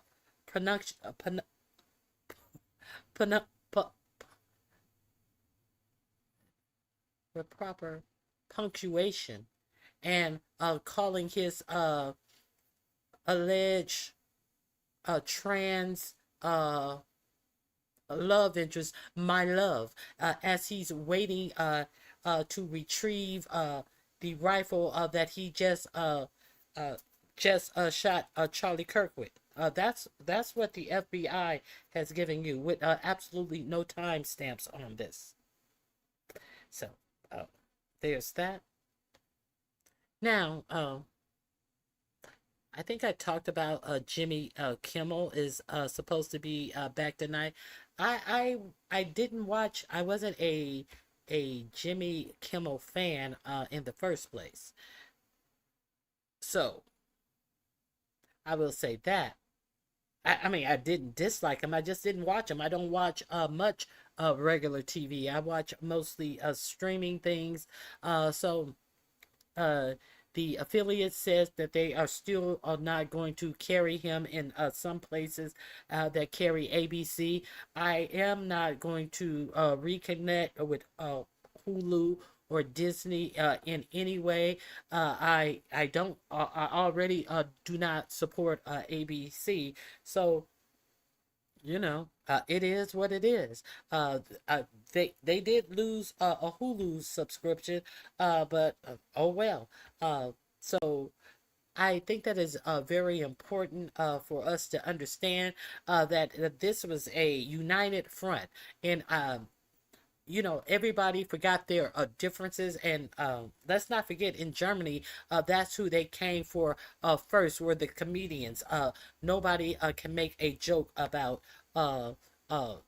anything that they felt they didn't want them to make a joke about. So let me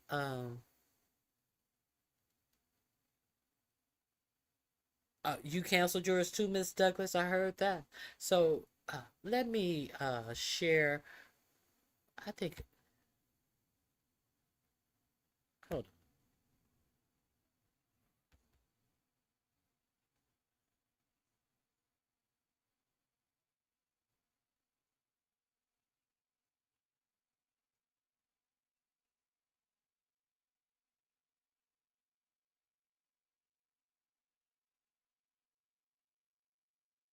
Okay. I started off talking about Project Esther. I would be remiss if I did not share this with you. Another Holocaust denier, Nick Fuentes, has a few things to say. Now, they initially put the heat on Nick Fuentes behind Charlie Kirk. Let's be clear. So let's hear some of the sweet tunes of Nick Fuentes. We heard him curse out. I showed you him cursing out the president when he said that if you don't believe that the EPSTEIN files were fake news, he didn't want your support. Oh, he cussed 4547 straight the fuck out. Oh, that was a classic Nick Fuentes. When they lost the when they won the election and he came out and Project 25, it is a thing. We are going to enact Project 25. You guys are crazy if you thought that 4547 wasn't running off of Project 25. Your body, my choice, is what he was saying to women. This is the highly supported Nick Fuentes. The next time somebody says, oh, the Jews have this conspiracy, they have this plan. What are you talking about? What do you mean? What, they all get together and they want to implement this plan? The next time somebody asks you that or they're skeptical, look up. Thank you for helping me reach my goals, Liz. I appreciate you all, and I'm glad that I am giving you some information that you may not be familiar with, but let's continue.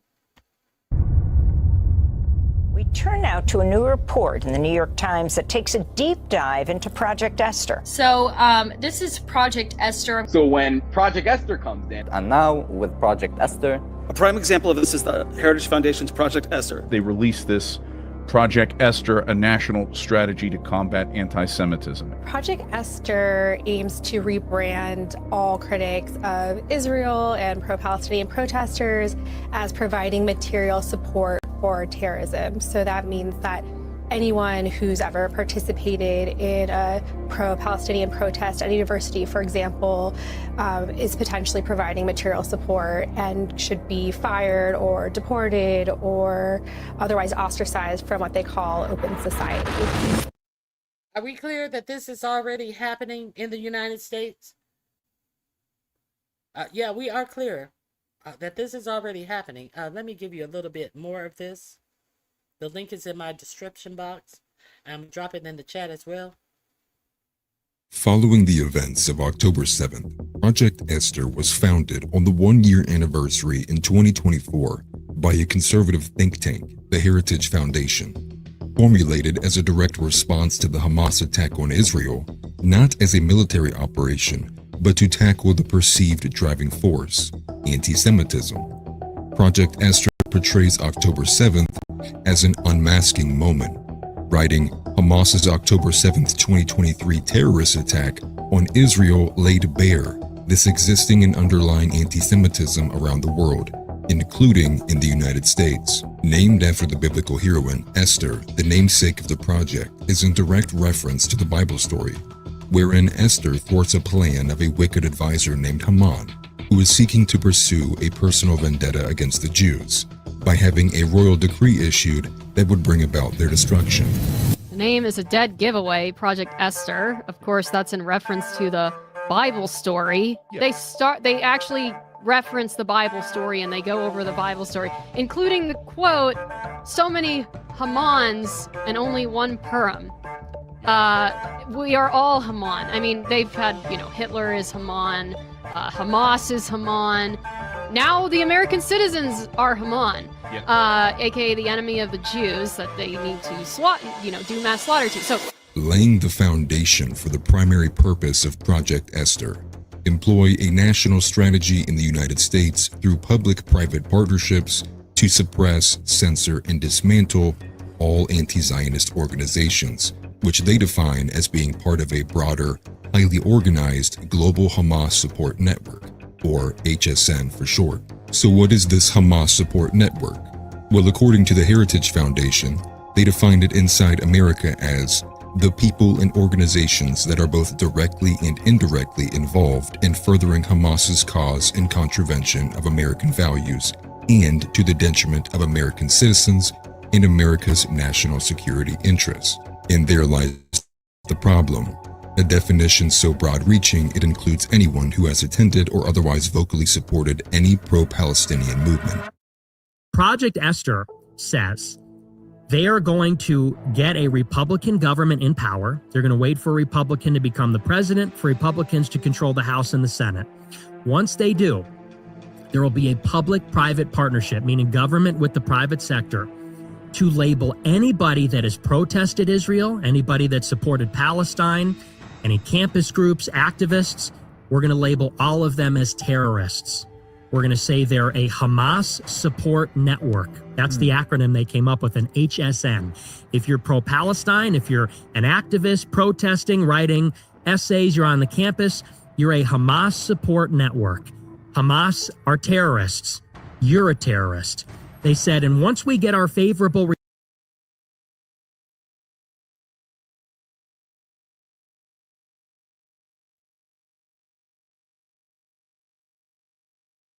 Oh.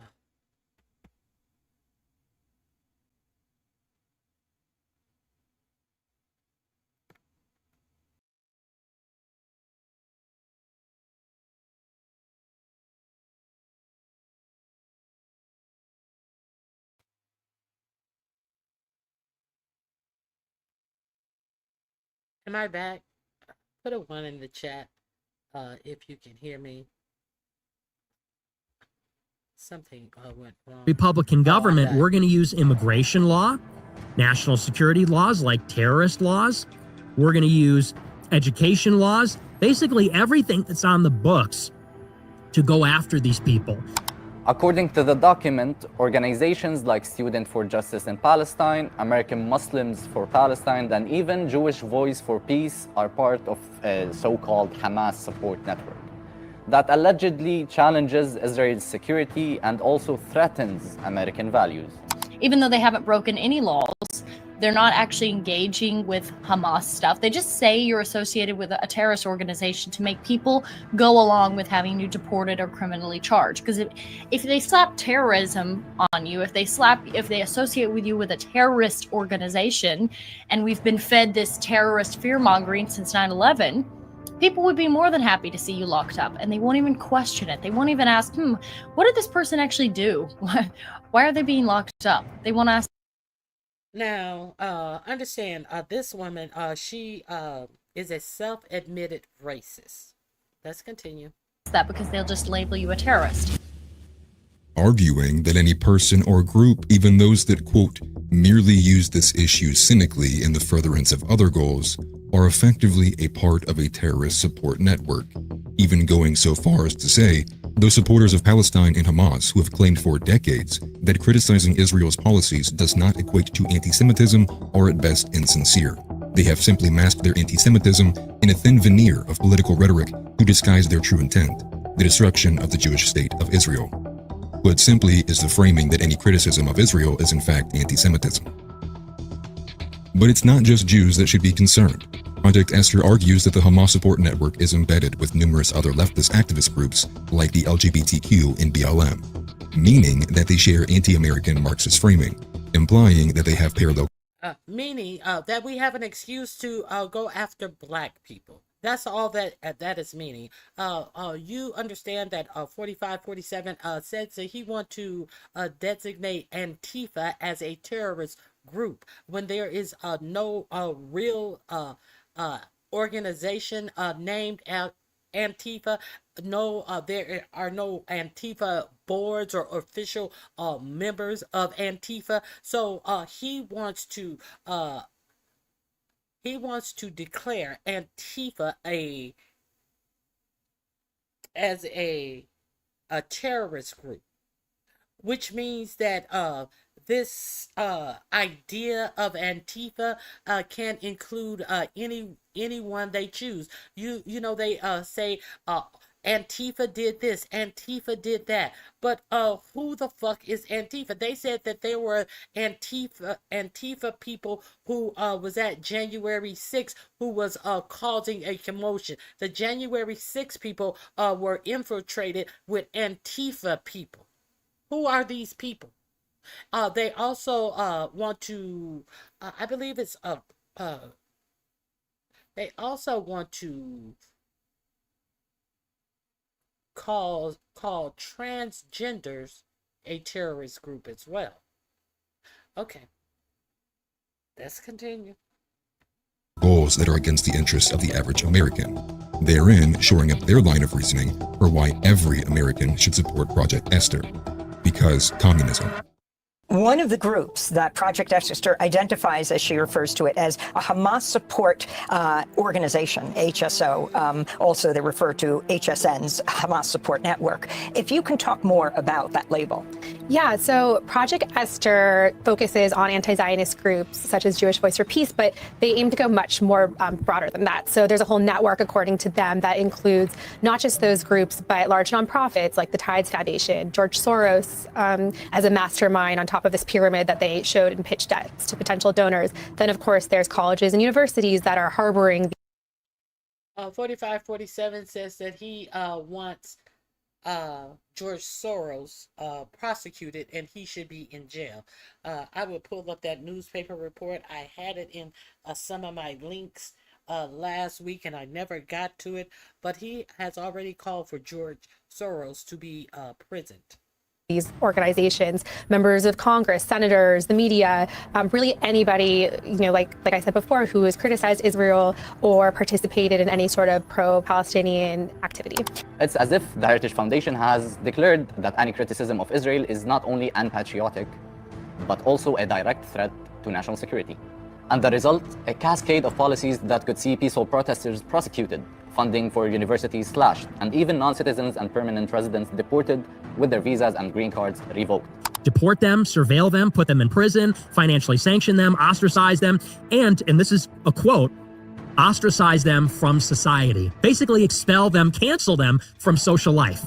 Now that President Trump is in office with a Republican majority in the House and the Senate, with Zionists at HHS, at the Department of Education, at DHS, at the State Department, Zionists in the White House, they're executing that project to a letter. The New York Times did a report. They said the Trump administration is implementing 50% of the policies prescribed in Project Esther.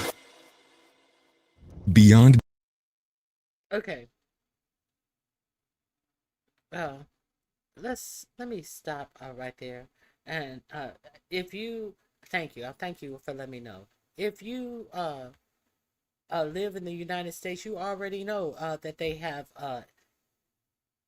instituted about 50% of this Project Esther. But if you're like me, you haven't read all of Project Esther because you just got turned on to Project Esther. But I know what they're doing is in line with what I know of Project Esther as of right now. So let me share this with you right quick.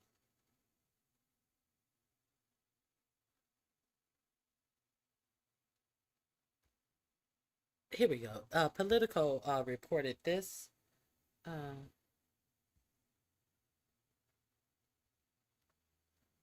This was reported on Politico. 4547 calls for George Soros and son to face federal charges. The president has ramped up legal threats against his political opponents in recent weeks. If you did not know, this, when was this story created?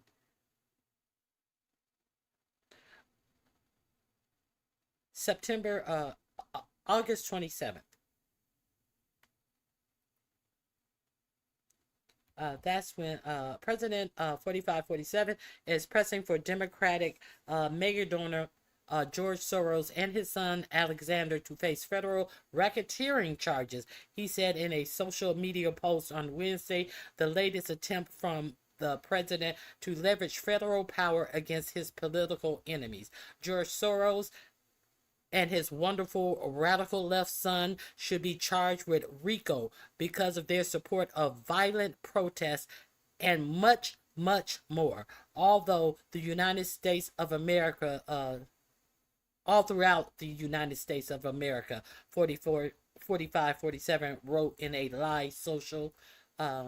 Soros has drawn significant attacks from MAGA Republicans for his long history of financial support for Democrats and liberal causes. Now, but they have no qualms about all the money that is that has poured into the right to uplift people like Nick Fuentes and Charlie Kirks and Candace Owenses and all of these people. Why do you think that their platforms are so large? Because they are infused with a lot of cash. Let's continue.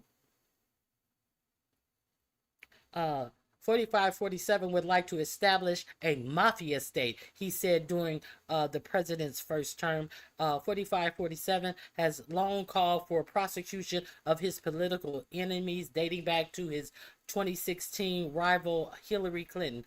But throughout his second term, prominent critics of the president have been either investigated or charged by the federal government, from Senator Adam Schiff to John Bolton. Now, we are going to talk about that little Truth Social that he put out that he thought was an email to Pam Bondi asking her why she hadn't prosecuted Adam Schiff, Letitia James, who else did he name by name? And he thought that it was an email. And then he found out that it was actually a text that he wrote on Truth Social. And then he came right back out behind it and said, Pam Bondi is doing a fabulous job. She's the greatest DOJ in the history of DOJism and all of this bullshit. He got caught slipping. That's what he got caught slipping. And he said that the guy who was in charge of filing a case against Letitia James, he came out and said he quit. He said that there was no case to file on Letitia James. You know, Letitia James, who was the prosecutor in the Southern District of New York, who successfully had him convicted of 32 or 34 felonies.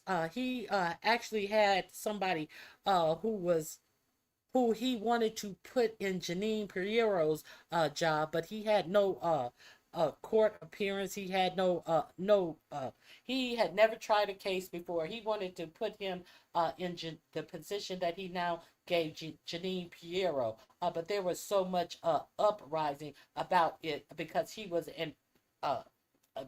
basically an ambulance chasing attorney at best, and he wanted to put him in this position. So he put him in a different position, and this dude actually took information, the same information that was given on the other black woman, Lisa Cook, over the feds, that both of these women had committed mortgage fraud because they had said that more than one property were their primary homes. So the guy who was supposed to get Perino's job had the audacity to go in front of Letitia James' house and was taking pictures like a fucking stalker. And when he was questioned about it, he said, well, he had to write to go to her house and see what all the fuss was about, or something to that effect. He actually was standing outside her house taking pictures of her house and taking pictures in front of her house like he had won the sweepstakes or some shit. Now, the same thing that they were doing all of this behind these successful black educated women, the same thing that they were trying to take them down on, come to find out that the what is his name? They have a housing Pelly, the guy who's over the housing, the same thing that he accused them of, his own father had done the same thing. It was not an act that his father, once it came out about his father had to pay back taxes to Michigan. He had 2 houses listed as his primary residence, and this is what it cost him. And then come to find out, at least 3 Trump, Duffy, and 2 other people in Trump's administration have also done the same thing, and they are hush on that. The audacity. And so it's all about the money. Okay. Former President Joe Biden awarded the elder Soros with the Presidential Medal of Freedom, the national top civilian honor, shortly before departing the White House. When reached for comment on the president's threats, the DOJ spokesperson, Natalie Baldashir, only pointed to a section of DOJ's manual on disclosure of information concerning ongoing criminal, civil, or administrative investigations. Open Society Foundations, a nonprofit funded by Soros and his family, slammed Trump's threat and in a statement on the X. The threats against our founder and chair are outrageous, the nonprofit wrote. Our mission is to advance human rights, justice, and democratic principles in the United States and around the world. Period. Okay, so now here's another quote.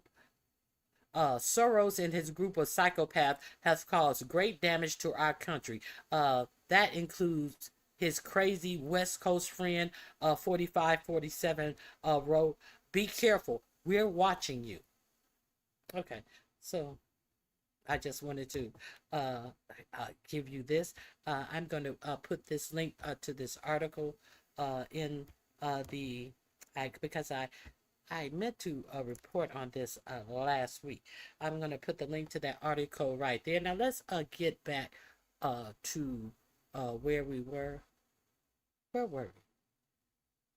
Oh God, I hope I didn't. Oh, here we are. Let's get back to our Project Esther situation.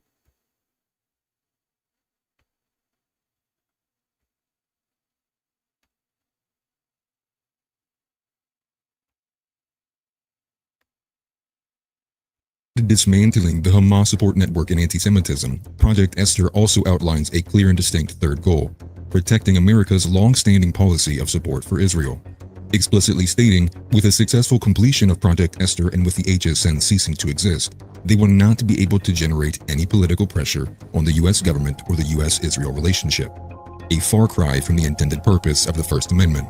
This is perhaps the most notable development historically, as since October 7th, American support They will not be able to protest. They will not be able to have a voice and possibly influence other people. What about all of this free speech dialogue that Kirk allegedly was hosting and sponsoring? What about all this? He could talk to our worst enemies. They don't want you to talk about this at all. They are trying to silence you from your free speech. Now, this is back in March of 2025. Less than half in the U.S. now sympathetic towards Israeli. Support for establishment of independent Palestinian state remains at majority level, and that was not good. And since this war has gone on further, you notice your media, your fucking American for-profit media act as if nothing is going on. Nothing is going on. Let's continue. Support for Israel has drastically reduced, especially among the younger generations. And so that they will implement a pro-Israel curriculum in their Middle East Studies department. Wow. And there's 2 purposes for this. It's pretty. The purpose of the First Amendment. This is perhaps the most notable development historically, as since October 7th, American support for Israel has drastically reduced, especially among the younger generations. And so that they will implement, especially among the younger generation. Now, if somebody who the younger generation related to had come out and said, "Hey, I have some qualms about this," it seems like he had come out on the PBJ show and actually half-heartedly admitted to the qualms and the questions that he had. Let's continue. a pro-Israel curriculum in their Middle East Studies department. Wow. And there's two purposes for this. It's pretty transparent. One, if the United States is giving Israel billions of dollars to annihilate the civilian population, if the United States is maybe going to war with Iran, where would you expect to see a popular or grassroots protest against that stuff? College campuses. So when you shut down the college campuses, you're clearing the way for the United States to support these wars without any opposition. Billions of dollars in missiles and maybe a ground war, regime change war in Iran. And all the protests have been silenced preemptively. That's number one. Number two, Harvard, UPenn, Columbia, all these elite schools. The students that graduate from those schools go on to work for the top law firms, the top hedge funds. They work on Wall Street, in the Foreign Service, and the State Department. If the Middle East Studies departments at these schools are teaching that Israel is genociding Palestine, guess who's running the State Department in a generation? People that aren't very sympathetic to Israel.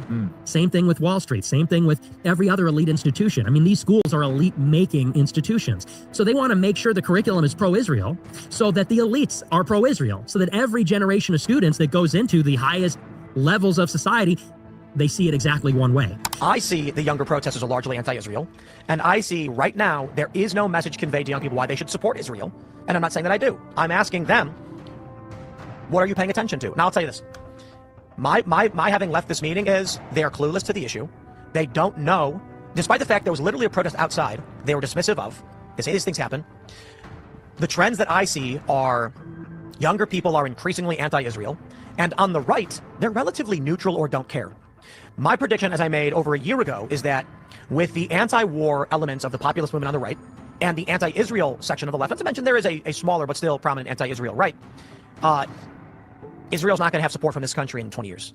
The U.S. is going to say, we've got two factions. Young people on the right who are following the footsteps of MAGA populist movement, who don't want to fund foreign wars, they vote no on Israel. The far left that hates Israel, they vote no on Israel. Israel, you get no funding anymore. So how exactly does Project Esther plan to accomplish these goals? Well, in addition to invoking FARA, RICO, and co-opting Middle Eastern education across the country, they highlight a public-private partnership when a willing administration occupies the White House, directly referencing the numerous statements they make about the Biden-Harris administration's failures to implement a strategy of their own. But now we have Trump. While the full report from Project Esther has been posted online for months, the noise around it didn't start to pick up until the Trump administration began taking action against universities, such as the detainment of Columbia protester Mahmoud Khalil and the plainclothes arrest of Rumeysa Ozturk. And as Katie Baker, an investigative correspondent for the New York Times, puts it, whether knowingly or unknowingly, it appears to all those with eyes to see that Trump has begun implementing Project Esther. How has the Trump administration begun to fulfill some of the objectives outlined by the Heritage Foundation's Project Esther? So I want to be clear that the Trump administration would not speak with me for this story, and Heritage says it could just be a coincidence that they don't know if they're actually following the blueprint. But according to my analysis, the Trump administration and other Republicans have called for more than half of the actionable goals in Project Esther, or they appear to have called for them at least. And so I think it's worth looking at the document in full to have an idea of what else we might see coming down the line. You write in the piece, Project Esther's architects envisioned outcomes that at the time might have seemed far-fetched. Now, 4 months after Trump has taken office, Heritage Foundation leaders are taking an early victory lap. Yeah, so again, they won't say for sure. And if you recall last year, Project 2025 was so contentious. It became such a big talking point during the election campaign that Trump had to distance himself from it. So they're very careful to keep their distance from each other. But they do say that they meet regularly with officials from the administration. And Mr. Greenway said to me that it was no coincidence that we're seeing actions such as billions of dollars withheld to universities for federal funding. We're seeing calls to monitor the social media of immigrants for quote unquote anti-Semitic activity. We're seeing the attempts to deport people who have criticized Israel or argued for Palestinian rights. And so all of that is very clearly laid out in Project Esther. And what Republican lawmakers are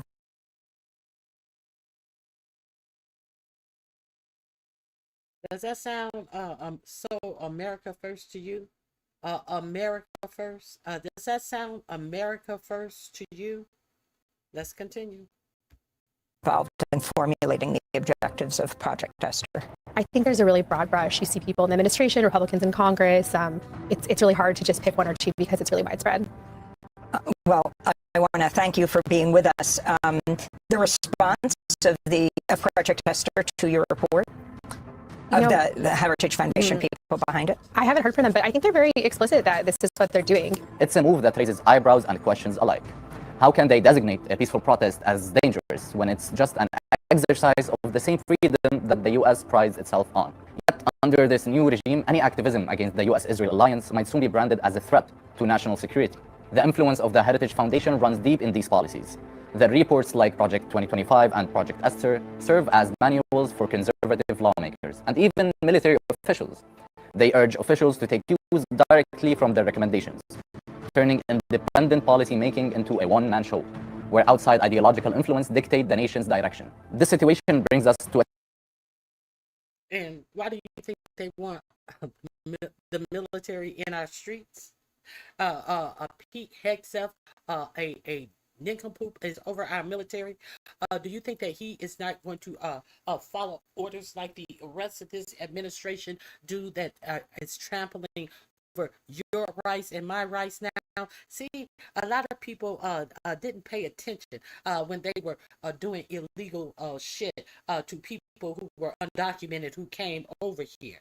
But you can get rid of them. Biden and Obama, who they call the deporter-in-chief, had already demonstrated how they were getting rid of them. But they weren't having to take all of these glaring cases to court, and they didn't call attention to themselves. These people want to call attention to themselves. They want you to know what they are doing, and they don't give a fuck about no constitution or how you feel about it.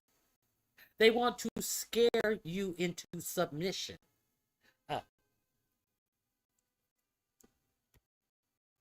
stark realization. American politics is at a crossroads. When a leading think tank can mold government policy to such an extent, it blurs the lines between independent policymaking and partisan agenda setting. Project Esther paints liberal civil society groups as a Hamas support network without any proof. A recent Trump administration executive order seeks to turn universities into immigration enforcers. These actions divide communities and waste critical resources that could be used more practically to tackle actual anti-Semitism in this country. The demonizing of vital institutions in Esther is now starting to come out in the mouths of our cabinet secretaries, like Secretary Kennedy, who just this week called universities greenhouses for this deadly pestilence of so-called woke cancel culture. This does not make Jews feel safer. So Trump's war on the universities, I don't support this at all. I think it's an attack on civil society and this foreign influence. I think it's evil. They're playing chess out here. I did not know all that was going on behind the scenes. And they count on that because they portray it like, oh, this is based. They say, this is the latest narrative. Trump bans the international students. That's meant to bankrupt Harvard. That's the goal, because international students pay full boat. They pay 60 to 80 grand per year. Harvard has 20% of their student body. That's a lot of money. So if Trump takes their international students, that's like, this is deal making. You don't want to take our pro-Israel curriculum? Well, we'll bankrupt you. Now you have to take the curriculum. But the way it's being portrayed by conservatives is, oh, this is great, because now Americans can go to Harvard. Okay, but that's not the intention. And I think when all is said and done, the international students will come back to Harvard. You know, Trump said we want more international students. We want them to stay. We want to give them green cards. So the international students they're not going anywhere. Yeah. This is just using them as a bludgeon against Harvard. And they're getting conservatives to support it intentionally by branding it as some kind of based, pro-worker, anti-immigration policy, when really that's not what it is. So either parrot the acceptable political opinion on the Middle East or have your citizenship status revoked. Seems like you have nothing to worry about if you're an American. Okay, so the link is in my description box. I think that's under.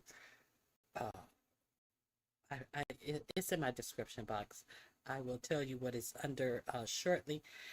Speaking of the military, if you're not aware that Hegseth and 4547 have devised a plan of how they are going to recruit from Turning Point USA young college students. Let me share this with you. I think I've already talked about this, but let's see what Jesse Dolar has to say. I really I really like his viewpoint of this. If you didn't know, let's find out. To serve, they're going to model recruitment efforts for the military around someone who refused to serve in the military. Get a load of this load of shit. Here's a tweet from NBC News. New Pentagon leaders are considering a new recruiting campaign that would encourage young people to honor the legacy of Charlie Kirk by joining the military, according to... He was never in the military. You know, there's millions of people all across the country who actually served in the United States military, who actually volunteered to don the uniform of their country. In my case, it was the uniform of a United States Marine. And all these millions of people, they could be used to build a recruitment marketing campaign around. Instead, you go to Charlie Kirk, who had the opportunity to serve. He could have volunteered to be the patriot everyone claims he is on the right, and he did not. He was either too afraid, which is the likely answer, too much of a coward, or Navy or Air Force. He could have even gone to the Coast Guard, but he did not. So what better way to enshrine his legacy as the coward, non-serving patriot that he was by organizing a recruiting campaign for the military around the non-military member. This is the headline from NBC News. Military leaders consider recruiting campaigns centered on Charlie Kirk. Possible slogans discussed include, Charlie has awakened a generation of warriors. There is talk of using Turning Point USA chapters as recruitment centers. This is scary. That the Department of War, the Department of Defense head, Pete Hegseth, the white Christian nationalist, who is an absolute ass-kiss lapdog for Donald Trump, is now going to already an overly conservative entity, but he wants to fill it to the brim with young, radicalized men who followed and admired Charlie Kirk, the racist Christian nationalist bigot who never served.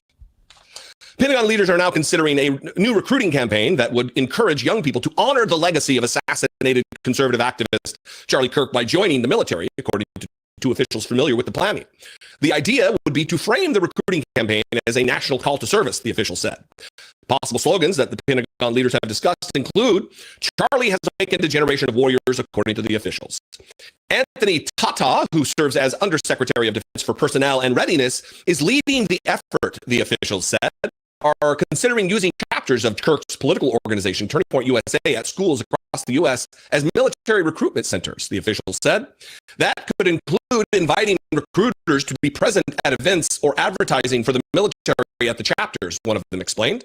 That would mean the military is going to be used as a fundraising mechanism, as a funding mechanism for Turning Point USA. If they're paying Turning Point USA with advertising dollars, seems like a weird mingling of executive branch and Department of Defense dollars in a racist, white supremacist organization like Turning Point USA, does it not? President Donald Trump has credited Kirk and Turning Point USA with helping him win the 2024 election. The officials did not know what the timing would be for rolling out a possible new recruitment campaign. It's not clear if it will ultimately happen. The idea is facing resistance from some Pentagon leaders who have privately warned those working on the effort that such a campaign could be perceived as the military trying to capitalize on Kirk's death, the two officials said. Kirk, Kirk, here we are, how many paragraphs into this article? Kirk did not serve in the armed forces. Gets worse, if you can believe it. Trump officials have sought to pay public homage to Kirk. The day after the assassination, Vice President J.D. Vance, who was close to Kirk, flew from Washington, D.C. to Utah to escort Kirk's wife and his remains back to Arizona. The Kirk's casket was carried to Air Force Two by members of the military. And Trump, Vance, and Defense Secretary Pete Hegseth and several other members of the cabinet are scheduled to speak at a memorial service for Kirk in Arizona on Sunday. Look, I don't have much of a problem with Charlie Kirk, I guess. But it does bother me that he's getting a full military honors, and members of the United States military are forced to. They didn't volunteer. They're not asked if they want to carry the casket of a white supremacist, of a racist, Christian nationalist bigot in Charlie Kirk. Those efforts have also extended to attempts to punish those who speak ill of Kirk or his assassination. As NBC News has previously reported, Hegseth last week told staff to actively search. NBC reported they used the word hunt, to hunt for any members of the military or others who work with the Defense Department who mocked or condoned Kirk's death so that they could be punished, and called on members of the public to report posts critical of Kirk coming from people associated with the military.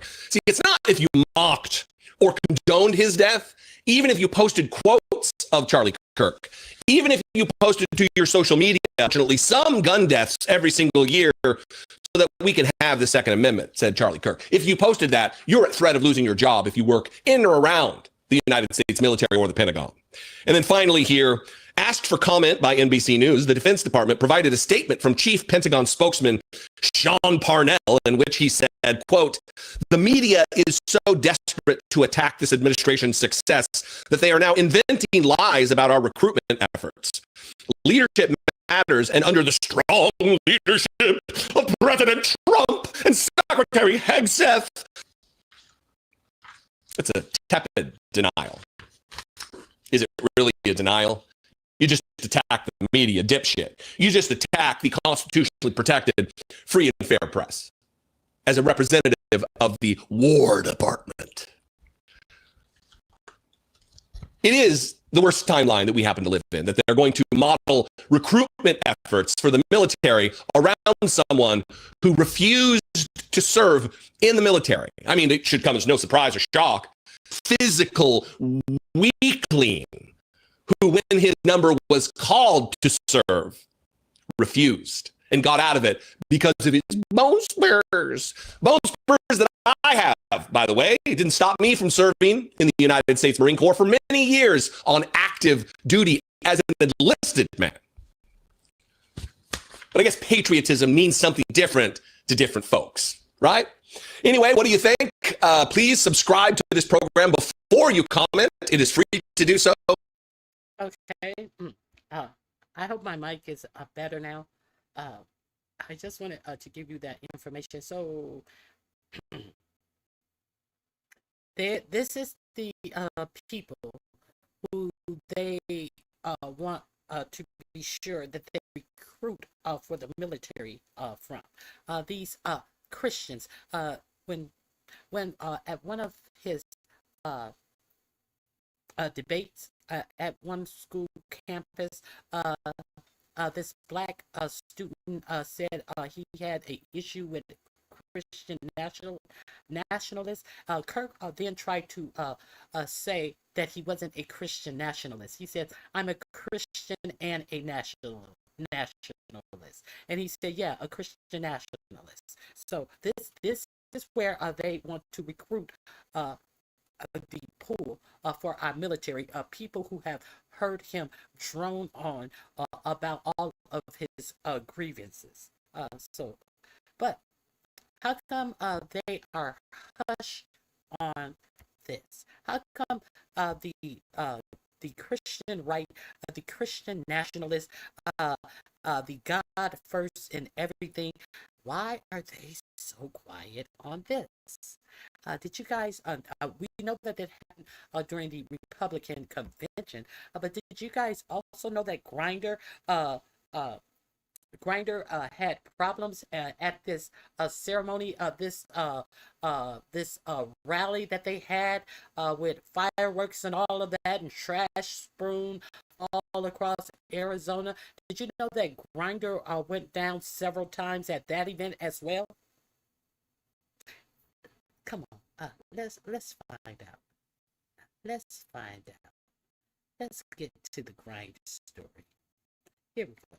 Where's the Grinder story? Here we go. Just in case you didn't know, that's what I'm here for. That is surely what I'm here for. Okay, yes, we're sharing it. Now, as I said, Grindr suffered an outage. Grindr outages reported in the last 24 hours. And it happened right around the time. Where is that? Oh, where is that? Yeah, to me that these people are such hypocrites. Obviously, nothing wrong with being gay. Nothing wrong with wanting to take part in homosexual activities. I do every now and then myself. But it's another thing to be doing this and then to be also saying things like this. Charlie Kirk was a hero to this country and a faithful servant of God. Every day we continue his mission is an honor to his memory. Okay. Or Stephen Miller, who said something like this, who, by the way, I have heard Stephen Miller might have helped with that outage. And to those trying to incite violence against you have nothing. You are nothing. You are wickedness, you are jealousy, you are envy, you are hatred. You are nothing. You can build nothing. You can produce nothing. You can create nothing.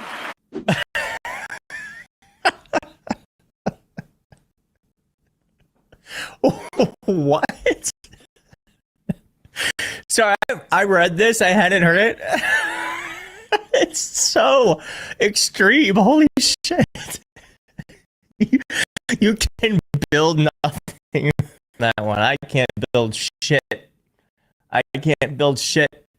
But I bet you there's a lot of people who agree with liberal ideals who can. Oh my God, that was intense. Jesus Christ. We are the ones who build. We are the ones who create. We are the ones who lift up. Stephen, I don't know if you realize this, but Donald Trump hasn't built shit since he's been in office. I guess he's going to build a ballroom. They're tearing down the White House to do that. But other than that, the only thing you've accomplished is destroying things. Destroying things isn't building. Last time I checked, getting rid of USAID isn't building anything.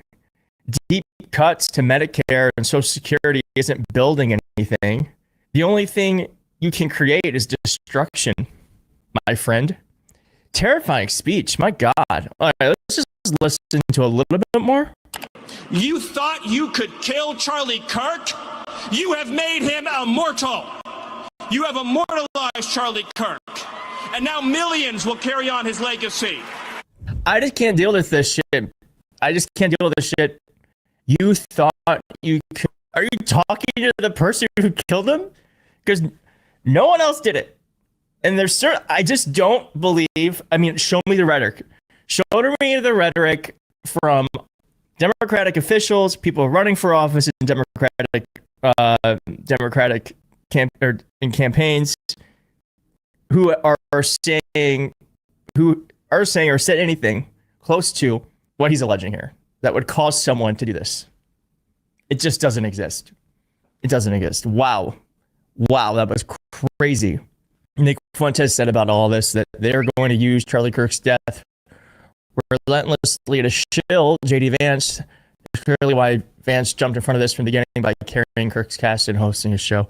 They're doing absolutely everything to throw him as Trump's successor. Well, it's not gonna happen. It's not gonna work. I want to end with this. Here is pictured. This is a brilliant picture. It's a real picture taken by Samuel Coram of the New York Times. And I just, I did some research. I did it myself. And I said to myself, God, now, look, I'm not a Christian. I do believe in something greater than myself. I don't know what it is. I don't know who it is. I don't know where it is. I do pray. I'm a person of faith, but I kind of humble enough to, for me, humility is a little bit of like, I don't know. If there is something greater than us, I don't know if we could ever know what it is or even have a beginning of the understanding of it, okay? But I do believe there's something out there. But Christians have a very defined idea of what God is and what being saved looks like, what praying looks like. They also have some parts of Christianity believe in this thing called the Antichrist, and it's just very interesting to me that this person who represents so little of what Christianity is has wrapped himself up in the Christian beliefs. Now, I just want to define a little bit what the Antichrist is, because he will deceive with religion. He will appear spiritual, but actually turn people away from Christ. Check. He will be a deceiver. He will mislead people while appearing strong or righteous. Ching. He will exalt himself. He will set himself up as the greatest, boasting and demanding loyalty. Baby, check. He will speak blasphemously. He will speak arrogantly against God. Yes, he's done that. I have a clip here where he has said before that he has never asked God for forgiveness. Have you ever asked God for forgiveness? I'm not sure I have. I just go and try and do a better job from there. I don't think so.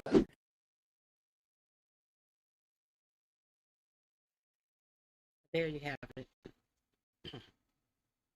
I talked to you last week about the farmers begging for handouts. Something is going on with my sound. I don't know what's going on. I want to remind you about this real quick. Who remembers this?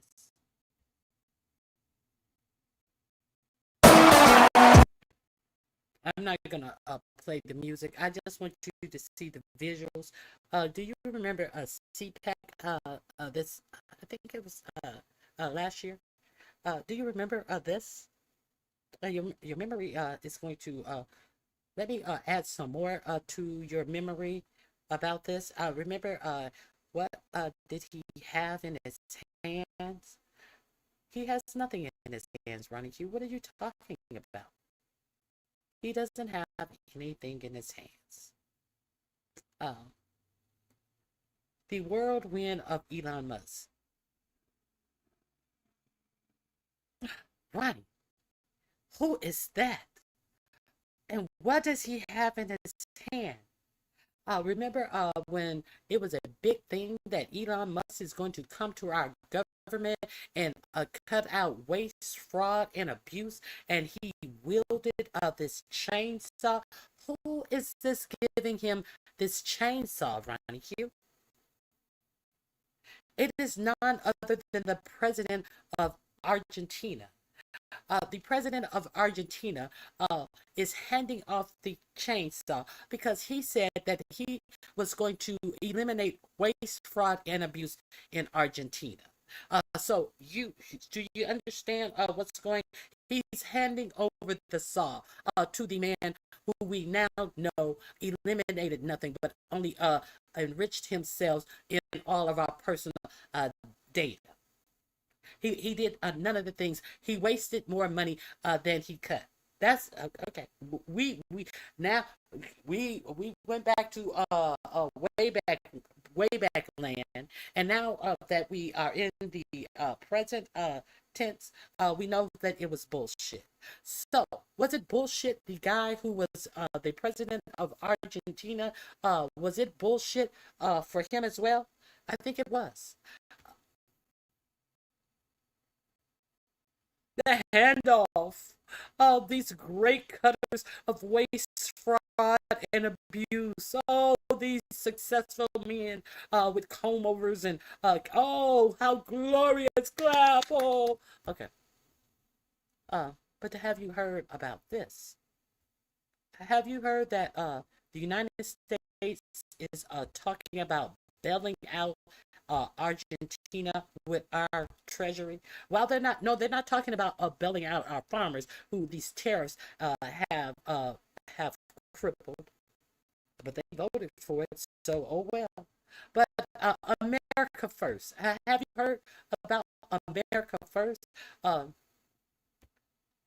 $200 billion dead in Argentina in chaos as 4547 prepares major dollar bailout. Did you guys know about this? Y'all didn't know about this? Let's hear a little bit of this.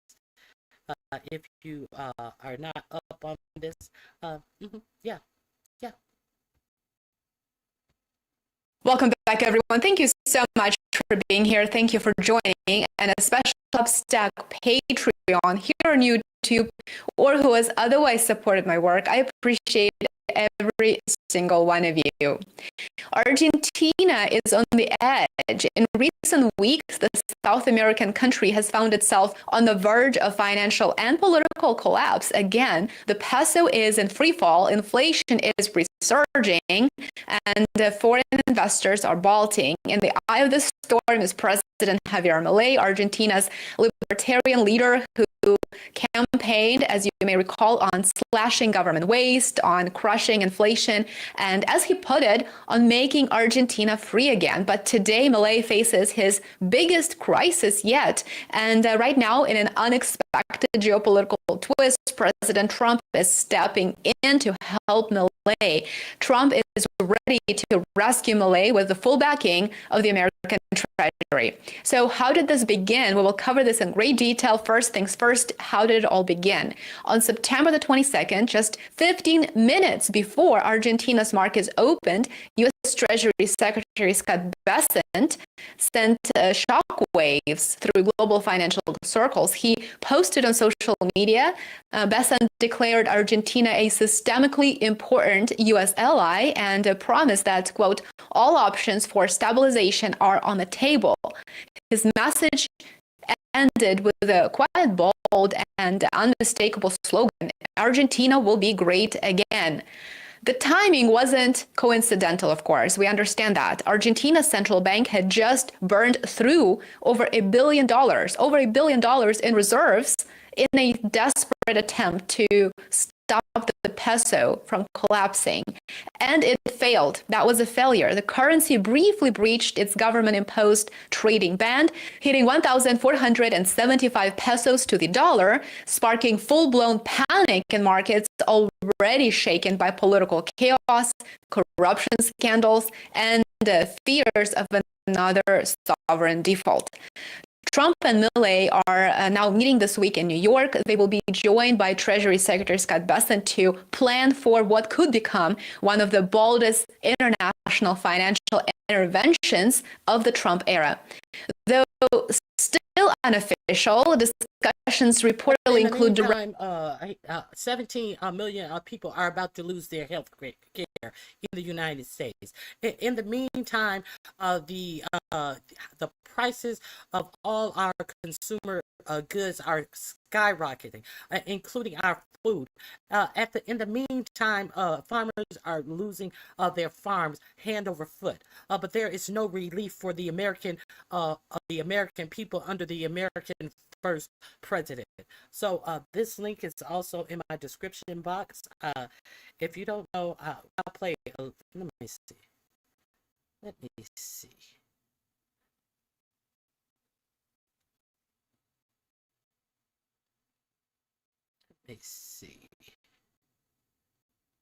Let's hear them explain their rescue plan. Milei tried everything he could. He scrapped export taxes to entice farmers to release hoarded crops. He called for national unity. That's the typical move. He deployed dwindling dollar reserves to prop up the exchange rate, but it wasn't enough. It just wasn't going to do much. Investors saw through the smoke, and so he turned to Washington. He had no other way out. Now, Milei is gambling on the power of U.S. financial support, not just to defend the peso, but to defend his presidency. For Milei, there's no doubt that this is the moment when literally everything is at stake. Besson's proposed toolkit includes swap lines and direct purchases from Argentina's government, but analysts warn that unless Milei reforms his currency regime and restores investor confidence, which will be extremely difficult for him to do at this point, no amount of American dollars will be enough to save him. There's also a political risk that Trump can solve. In October, in just several weeks, Argentina will hold midterm elections, and the libertarian president's control over Congress is hanging by a thread. His opponents, mainly the left-wing Peronists, of course, have already overturned one of his spending vetoes and are pushing through more. Without a stronger mandate, Milei's reform agenda will stall, and if he loses again, market could spiral. But that is not all. There's more bad news for Milei. Beyond 2025, Milei tried everything he could. He scrapped export taxes to entice farmers to release hoarded crops. He not sufficient. Strategy, it also needs political stability. Now, does he think that he's gonna get a credible strategy from 45, 47 with the financial failures that the United States are up against themselves? I think not. The link is in my description box. Let me see if there are quite a few things in my description box that I have been unable to get to. It's messing up. Let me see.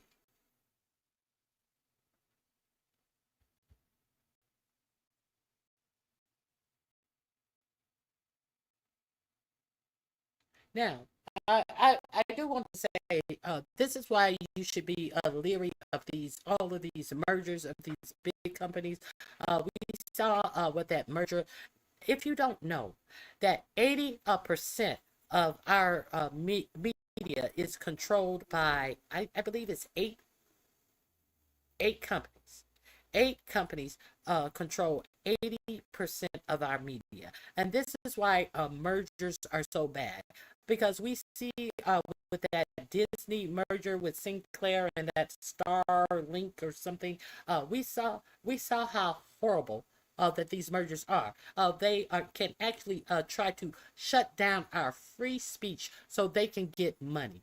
But anything that you are spending money on, understand that that is your power. That is the last reckoning of power that we have as citizens. So I suggest that you use your money properly. Let me see. All of the stuff that they are doing, it's just to keep your mind off of how the American economy is actually going. So this is my last thing I want to share with you. Please like the video. I thank you guys for helping me reach my goals. And this is it. Republicans scramble as tariff plans unravel in public.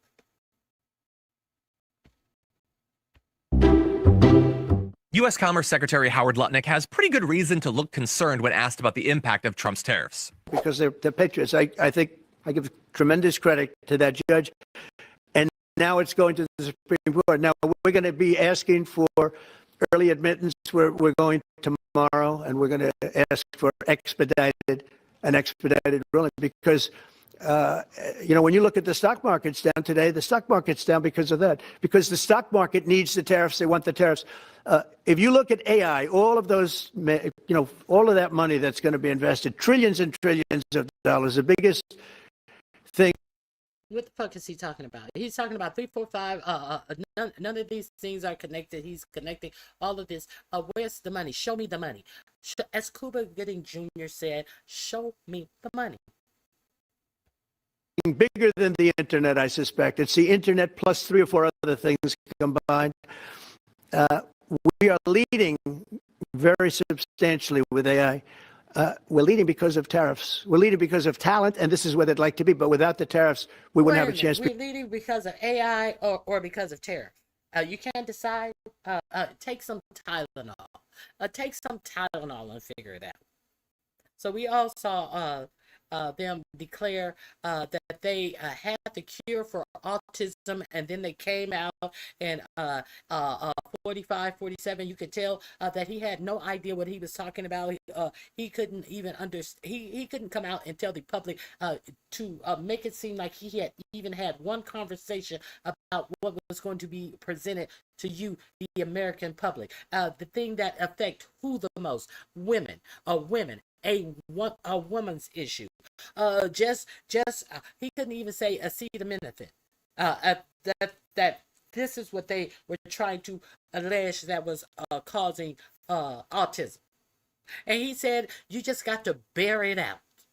This is what your United States president, with a fool that he has over the Department of Health and Human Services, came out and said. There's some links up there about with some doctor's advice as well. Because we wouldn't be able to protect those investments of the companies coming in. So if you took away tariffs, we could end up being a third world country. We are. That's how big the ruling. So we're asking for an expedited ruling. So the tariff revenues are amazing, right? $700 billion a year. That's just net new money the government never had before. So you take that every year for 10 years, that's $7 trillion. And then what they're not counting is the way the president is smashing open these markets. You got every market, right? Japan, Indonesia, Vietnam, you name the deal he does, and he opens that market. That's going to have export growth, right? Never before has our ag and our industrials actually had access to these markets. You know, we're meeting later today with the European Union. You know, the president's goal, get those markets open for Americans to export to them. And that growth is going to pay for everything. It makes Americans richer, and of course, our tax revenues go up the right way by Americans making more money by winning in business. They bring down their tariffs. It's not that you're not going to find a big, long, 250-page trading agreement. It's very simple. Bring down your tariffs to zero. Open. That's his answer and to the question, where are all these trade agreements that you guys were going to get 90 in 90 days? There's no 200-page document. There are no trade agreements. Other countries are trading with the BRICS and have X the United States out. So you can expect your prices to stay high. You also see with the cost that this administration is causing you, they actually plan to bail out Argentina. Make it make sense. Is this going to be our next trading partner? We got to bail out our trading partner? Okay, so this link is in my description box. I appreciate you all for being here. Since I spoke on I'm sure you all saw the announcement about the Tylenol. Now, they really didn't say. They said it helped. It helped cause autism. What Kennedy said is he was going to give out the cause for autism, but it is in some cases and maybe not some cases, and then you have 45, 47 out. Just don't take it. Yes, the person who said that you could possibly inject bleach in your arm to rid yourself of COVID. These are the great minds that are giving you medical advice. Let that sink in. So I'm gonna I'm gonna end with this. I appreciate you. Hey, Yakatif. Thank you all for being here. I'm gonna play myself out with this. I appreciate you all. Hope you have a great remainder of your top health official. A questionable warning and, frankly, directive from President Trump just moments ago, as well as his top health officials from the White House. The president saying, quote, Tylenol is not good. Don't take it. For a little bit more of what we are hearing on these announcements, let's listen. Effective immediately, the FDA will be notifying physicians that the use of well, let's see how we say that. Acetaminophen. Acetaminophen. Is that okay? Which is basically commonly known as Tylenol, during pregnancy can be associated with a very increased risk of autism. So taking Tylenol is not good. The president there just moments ago, as you heard him, alongside him, HHS Secretary Robert F. Kennedy Jr., as well as CMS Administrator Dr. Mehmet Oz and others, all claiming as well there is a link that they say they have found between autism in children and the pain reliever acetaminophen, of course known as Tylenol by its brand name, when used during pregnancy. Now, let's reset here with the facts of what we do know and the science. Acetaminophen is currently considered the safest pain relief option for pregnant women. Administration officials now are advising women, however, not to use it early in pregnancy unless they have a high fever. The health secretary saying that at this point there are no other options, so that doctors should still use their best judgment, but then went on to warn that they believed as well that this was associated with potential liver toxicity, even claiming it could prolong viral illnesses in children. The administration, as part of this announcement today, is also saying that folinic acid, that's a supplement, also you may know it as Luca Kennedy, has of course previously promoted debunked theories which link vaccines to autism, and he was just bringing that up again moments ago as we were coming on the air here at the top of the hour. The secretary, and just pardon me as I look at my notes here, noting that they are now investigating, in his words, multiple areas of causation when it comes to vaccines.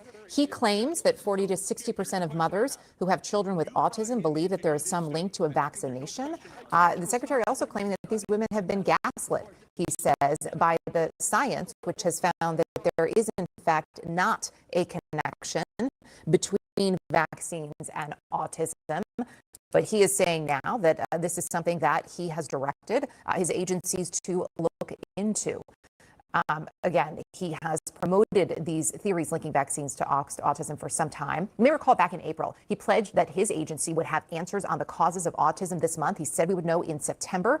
This announcement already sparking a lot of pushback from medical experts. The chief of clinical practice for ACOG, that's the American College of Obstetricians and Gynecologists, telling CNN in a statement, quote, there is no clear evidence that proves a direct relationship between the prudent use of acetaminophen during pregnancy and fetal developmental issues. CNN medical correspondent Meg Terrell is joining me now. So Meg, I know you've been looking into this for some time, listening as well to what we're hearing here from the administration, from the secretary. What is the science behind this announcement today? Well, I'm not sure if we've actually heard them cite their specific studies, but it had been thought that they might cite an analysis that came out about a month ago that looked at 40. So there was no science presented. And now she's thinking about what they might have. Understand, there was no science presented. So anything she says after this is speculation of what they could be basing this on. But there was no science presented. Don't you feel safe? 46 previously done studies kind of analyzed the existing data. And the result of that was kind of mixed. And what they said was that it appeared from their analysis there was an association potentially between use of acetaminophen or Tylenol during pregnancy and neurodevelopmental disorders like autism or ADHD, but that they couldn't prove a causative relationship there. So you can say and that's the key. There's a potential association, but there is not a direct link or cause. And part of that too is because there's so many other things happening. It's not really a control in these studies. Lastly, the last thing that I want to add to this, autism was discovered sometime in the 19 teens, uh, 19 between 13 and 19. That's when autism was diagnosed first. Acetaminophen was not developed until 1955. Are we clear on this? So, if it was not created until 1955, how could it have been causing autism in the 19 teens? Let's be clear. All right, guys. I hope you have a great day. This link is in my description box as well. Lovely one. I see you on StreamYard. However, I don't see you on the regular in the regular chat. I don't know why.